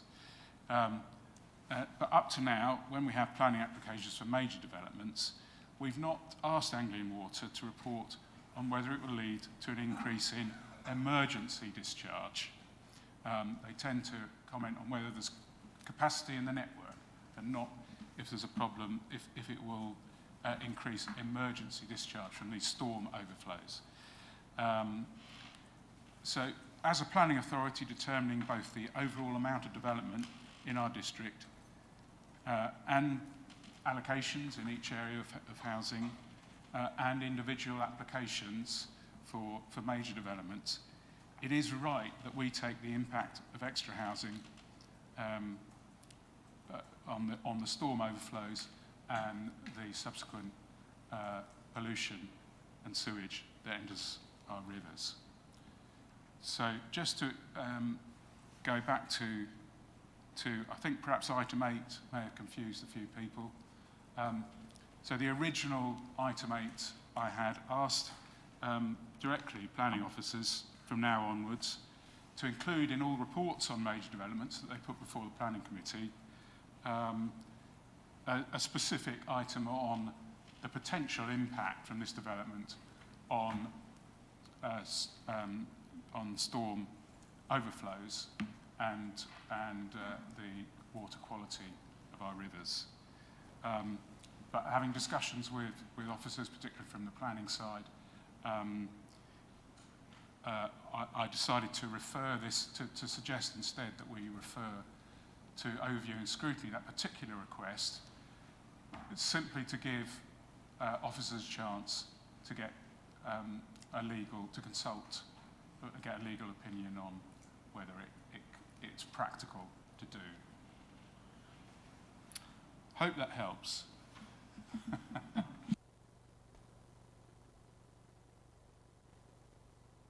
Thank you. Could I have a seconder, please? Thank you, Councillor Jameson. So now we can put this open to debate. Councillor McCraw. Thank you, Chair. I wasn't expecting to be talking about this, but I'm, and have been for some years, this council's representative on the aforementioned most unwieldy title ever, Suffolk Flood Risk Management Scrutiny Subcommittee. It has I would talk across the room, but there doesn't seem a lot of point. Apparently, a number of members are not interested in pollution, flooding, and such thing. I've become quite passionate about water on this thing because we aren't just looking at flood management, we're actually looking at water quality across the board. To such an effect that in May of this year, the 17th of May, we had such a meeting as is hosted towards by this motion, and it was on the quality of Suffolk's rivers and coastal waters. I have to say that both Anglian Water and the Environment Agency, working as it were hand in glove, one providing the information for the other, something I pointed out at the time could be seen as a conflict of interests. We were able to examine as much as it was possible, but I have to be confessed that we did not receive what I would call fully detailed data, missing out the whole of the Stour basin, as far as I could tell. Oh, and all the coastline of the county, which I thought was quite a missing thing. They did provide some figures later on, but frankly, water quality in Suffolk, rivers broadly, we ain't got any good ones. What we've got is a lot of mediocre ones, and we have one or two bad ones. Apparently nowhere in England has good water quality in its river system, which is alarming in itself. So I fully support this. I'm particularly going to support the idea that we extend it to include the impact, cumulative impact, as stated in the motion, because one of the things that we look at in water quality is where's it coming from. It's not, there's so many different types of water. We have the concept of grey water, which some of you may be familiar with, as well as flood water, as well as sewage discharge, as well as agricultural discharge, as well as surface water drainage. We're all familiar with SUDs. Water is complicated, and the fact of the matter is Suffolk gets less of it than anywhere else and is going to need more of it. It's estimated in the course of the next 30 years, this county will, and the whole of East England actually, will require 40% more water just to stay standing still.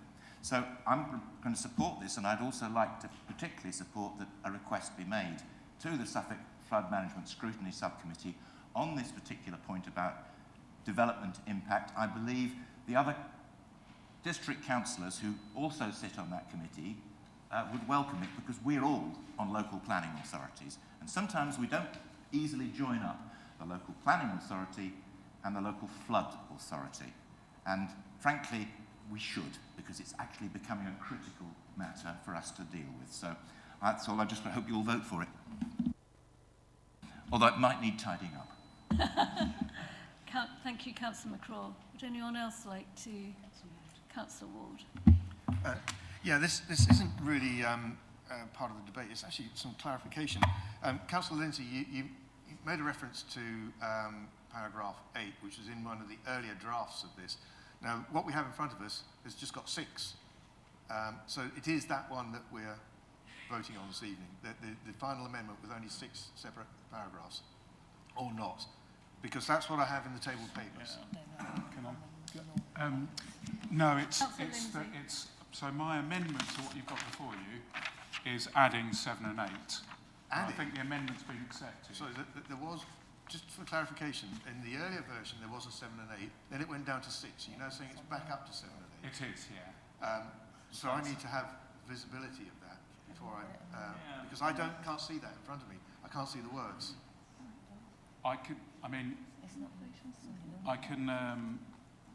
Could those additional words? I'm very happy with the 1 to 6, because the original 1 to 8 had 1 or 2 issues which have been tidied up and clarified, and the 1 to 6 that I have here is excellent. I'm happy to vote for that. But I'd like to see, if I've got another revision, I'd like to see that. Would Councillor the Ward, monitoring officer be able to send it, because you've got a written bit, haven't you? Would you be able to send it via email to members? I'm going to also ask the monitoring officer to explain to us the legal background on what we can and can't do in this regard. That's the old version. Yeah, but you just want to put that to scrutiny, don't you? Yeah. Thank you, Chair. The motion on notice can be amended up until any point that it's proposed and seconded. So Councillor Lindsay can make amendments verbally on the night, but obviously the council does need to know exactly what those amendments are. I believe we have the wording, and that's being circulated to members. We might be able to put it on the screen, yes? I won't, because that would be beyond my technical capabilities. But once you have that wording, then you can make a decision as to whether you want to vote on those additional bits or not. But I think the key point is that the council needs to be very clear on what you're voting on before you take that vote. It has been emailed to everybody now. They've got it as an email. I think it might be. So, apologies for the confusion.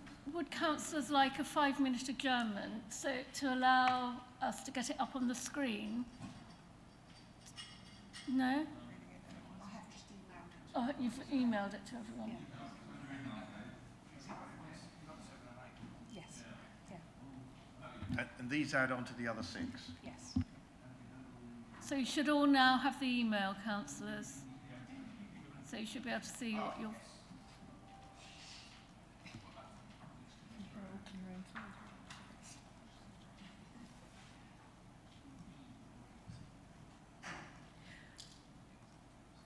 Councillor McCraw. It's only a technical point, Madam Chair. It's just the fact that we're asking Suffolk Flood Management Scrutiny Subcommittee to examine the cumulative impact of development on watercourses, they would be capable of interpreting that and discussing it with Councillor Lindsay.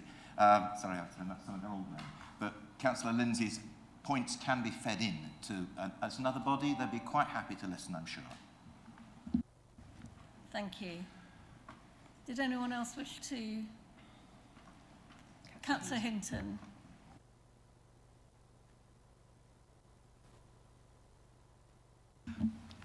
Yes, just very briefly, I would like to support this as well. I'm glad the wording's been clarified now. We've all got the wording through, which makes it a lot simpler. I would just add that the store wild water swimmers don't swim in the store anymore because it's too polluted. So they don't like to swim around with little bits of, as Councillor Lindsay graphically put. But I would also just urge a slight note of caution. For many years I sat on the Suffolk Flood Resilient Forum, which was disbanded soon after SUDS came in, because it was decided that SUDS would actually sort out that part of things. And during the course of that exercise, we had a training session where we looked at flooding in the middle of Ipswich, where they decided that the tide had come in and flooded the middle of Ipswich, until I pointed out to them that if they looked at Ipswich docks, there is a concrete wall all the way along Ipswich docks, about 20 feet back from the edge of the quay, with ramps going up and over it, so that lorries and vehicles and forklifts, etc., can go up and over to facilitate unloading the ships and moving it into warehouses. And if the water got behind that, how the hell were they going to get it out? Because there was no facility for letting the water out. And they said, oh, well, we'll knock a hole in it with a bulldozer. And I said, the next time the tide comes in, it goes straight back in again. So they're not exactly the most logical bunch, some of these flood planners. So we've got to put it in crystal clear wording of one syllable to make sure that they come up with something that's correct.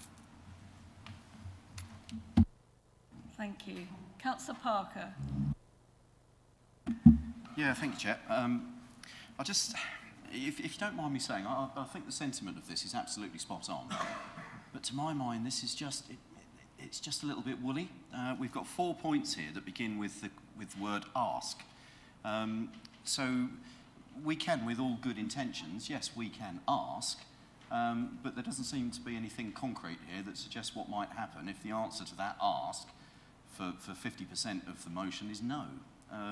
To my mind, it's just I like the sentiment, but I'm half wondering if there isn't even an argument for maybe the proposer to withdraw this motion and bring it back maybe to the next council once it's been tidied up a bit. That's just a comment, Chair. Thank you. Councillor Arthey. I have a little bit of sympathy with that as well. I have to say that with what's happened this evening, I did think to myself, well, this was supposed to be a motion on notice, and the whole point of notice is to tell us what you're going to be proposing in good time, give us notice. But in actual fact, what we've ended up with is something that we're scrapping around trying to understand on the night, because the notice we had that we all read has changed quite a lot. Emily says you can change it as much as you like, but all we've really ended up is noticed that you were going to propose a motion, and we find out what it is on the night. So I tend to have a little bit of sympathy with what Councillor Parker has said.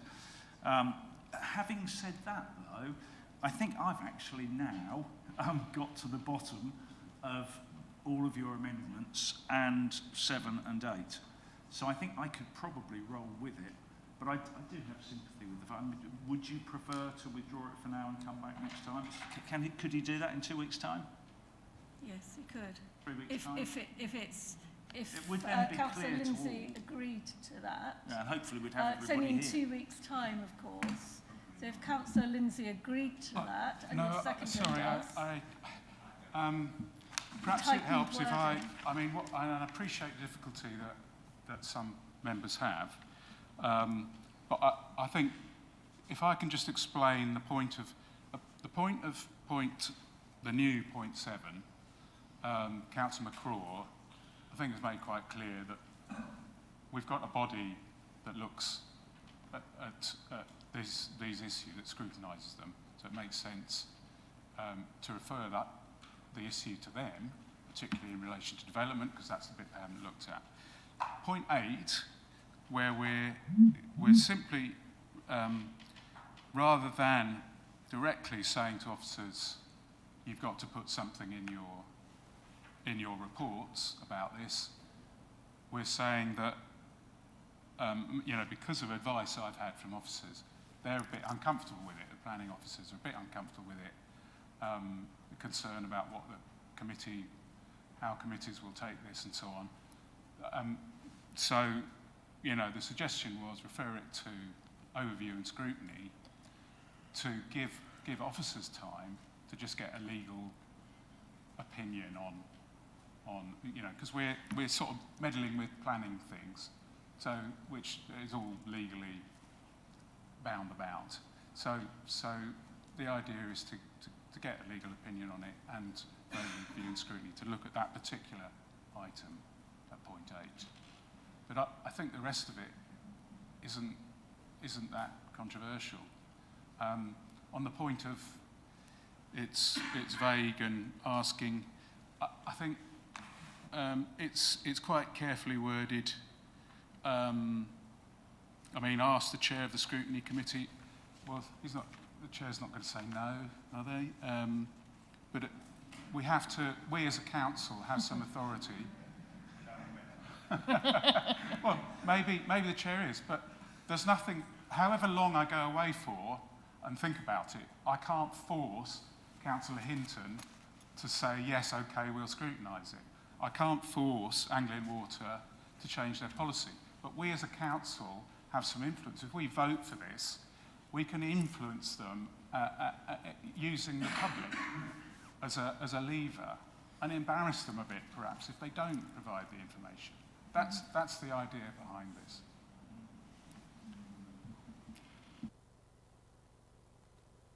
Councillor Busby.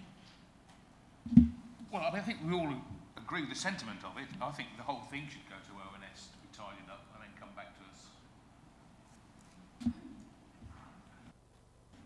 Thank you. Councillor Plum. Thank you, Chair. As well as being one person in this room that receives this water from the Stour long before the rest of you get it, you have my sympathy. All down to me. It's me. Robert, I'm going to give you the planning chairman's view of this, and I think before we vote, I'd have to have it tidied up. And I think, I'm sorry, but at this stage, we haven't had time to reflect on it. I love the sentiment, but at this moment in time, if this has to go forward and we have to act as a planning meeting, I'm a little bit concerned that we haven't really got it tied down legally and otherwise. Thank you. Thank you.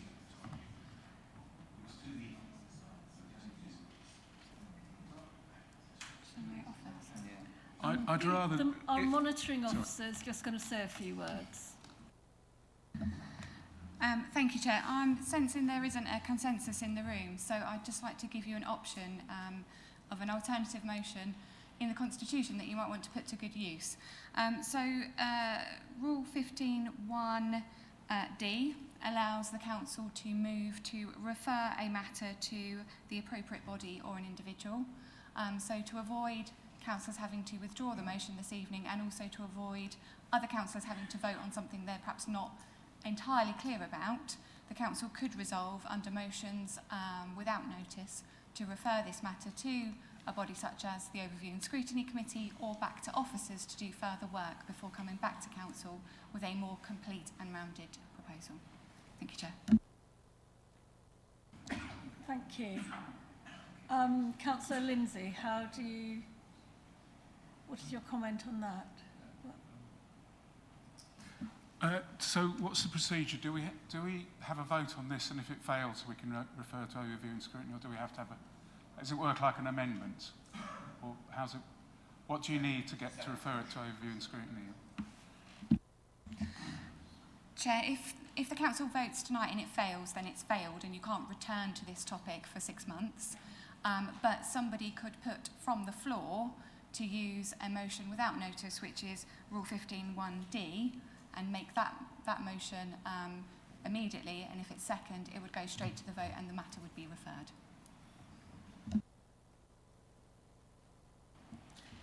Can I go to Councillor McCraw on this one? He just wants to speak. Yeah, go on. Councillor McCraw. Can I just ask, Chair and Monitoring Officer, referred to whom? Officers, Overview and Scrutiny, or Suffolk Flood Management Scrutiny Subcommittee? I do point this out, and I'm not going to... We have representation, as does Mid Suffolk, on a body which has the specific remit of this subject. It seems to me that that would be an appropriate place to refer it to, without involving necessarily... I mean, we've been on that committee for some years, or some of us have anyway, so there's some experience of what's involved in examining water management problems. So it just seems the appropriate body is all. Why haven't you sorted it out yet? Councillor Well, Cresswell. frankly, I have pointed out that I did find myself dissatisfied with this examination that took place in May, and I've expressed that at the time. Councillor Cresswell.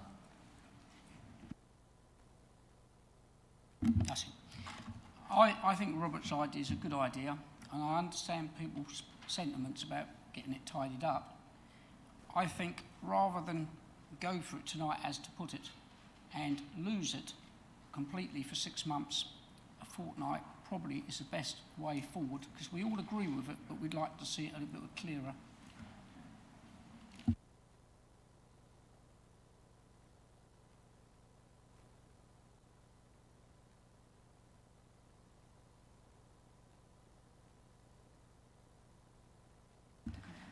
So I'm being advised that we need, that the best option is to put it to officers to revise the wording, and then it will come back to us in 2 weeks' time at the next council meeting, at which time we will then vote on the motion, but with revised wording. Do we need to vote on that? So can I have a proposer and a seconder for that action, please? Councillor Hinton, Councillor Cresswell. Councillor Hinton. Could I just say something, Madam Chair? And that is that I support the principle behind this. We've got to sort it out properly. Bringing it back in 2 weeks' time, I think, is the most advantageous proposal. It also would give us time to have a look at it and see whether there is something that, if the planning officers are not very happy with it, perhaps we can look at the possibility of a supplementary planning document to go with the joint local plan that would cover this area, because there are SPDs being produced all the time at the moment. Thank you, Councillor Hinton. Councillor Cresswell, you were seconding. Did you want to say anything? No, I think I said a minute ago, I believe it was best to come back in 2 weeks. Do we now need to debate that? No, you just go straight to the... Yeah. So I think we're now going to go straight to the vote. Yes. Unaccustomed as I am to agreeing with Councillor McCraw here, on this occasion I actually do. I think if we've got a body that's sole purpose, or not sole purpose, but one of their key purposes is to sort out this kind of stuff, then we should be directing our efforts to encourage them to come up with solutions and not necessarily the council. It's like having experts and then trying to cobble something together yourself. Yeah, but that might happen after 2 weeks as well. Yeah. But it might not. It needs to go to their next meeting. Well, if we put it to the vote, it will then come back to us in 2 weeks' time, at which time we can properly debate it with revised wording that we will have all had time to look at. Councillor Ward. Tom will be able to have a word with you. Yeah, that's my point. We can sort that out in 2 weeks' time. I don't wish to be a pedant, but it's actually 3 weeks' time. Well, for information only, Chair. I mean, the Suffolk Flood Management Scrutiny Subcommittee might not be meeting for some time. It's generally twice a year. But I do think it would be helpful for the officers to be able to deal with Matt Hullis and the local flood authority to try and set up the time it's going to take to produce a unified report covering all the various water impacts that arise from development, as well as the existing problems that we know about. Thank you. So we're now going to go to the vote on this, on whether we are going to... Yeah, Chair, through you, there should be an additional vote showing. Can you see that? So that is now set off and should be showing in blue for you to cast your vote on that amended version.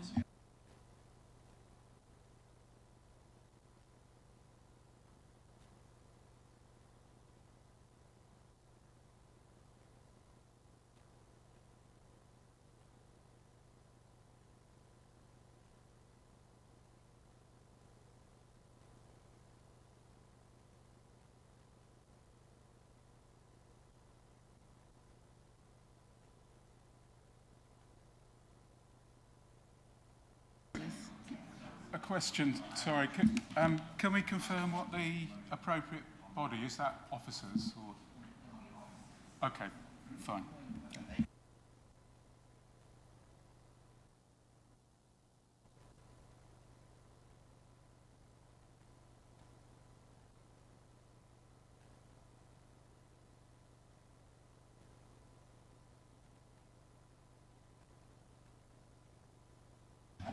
You have. So you should have covered. Councillor McLaren, can you see the vote to the new? You can't. Can I take your vote manually? So that it's to, yeah. So the motion, the amendment is to agree a motion without notice in accordance with Rule 15. 1D.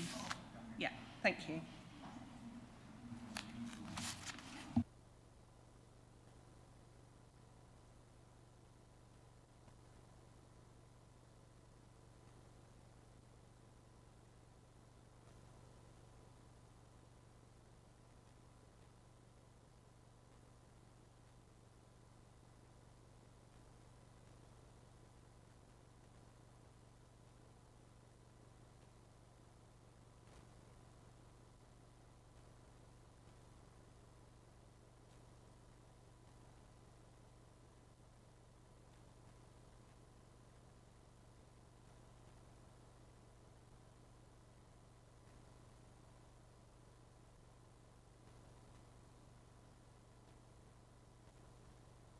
Chair, that is 18 votes for the amendment. So, yes, so that is carried. Right, we're drawing to an end with this meeting.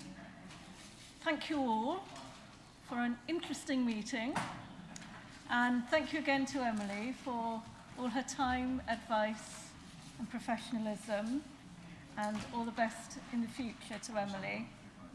And just to let you know that the date of the next meeting is Tuesday, the 25th of October at 5:30. And I'd just like to draw your attention that we'll be starting, or we'd like to meet earlier because there's going to be a photographer here to take photographs of us.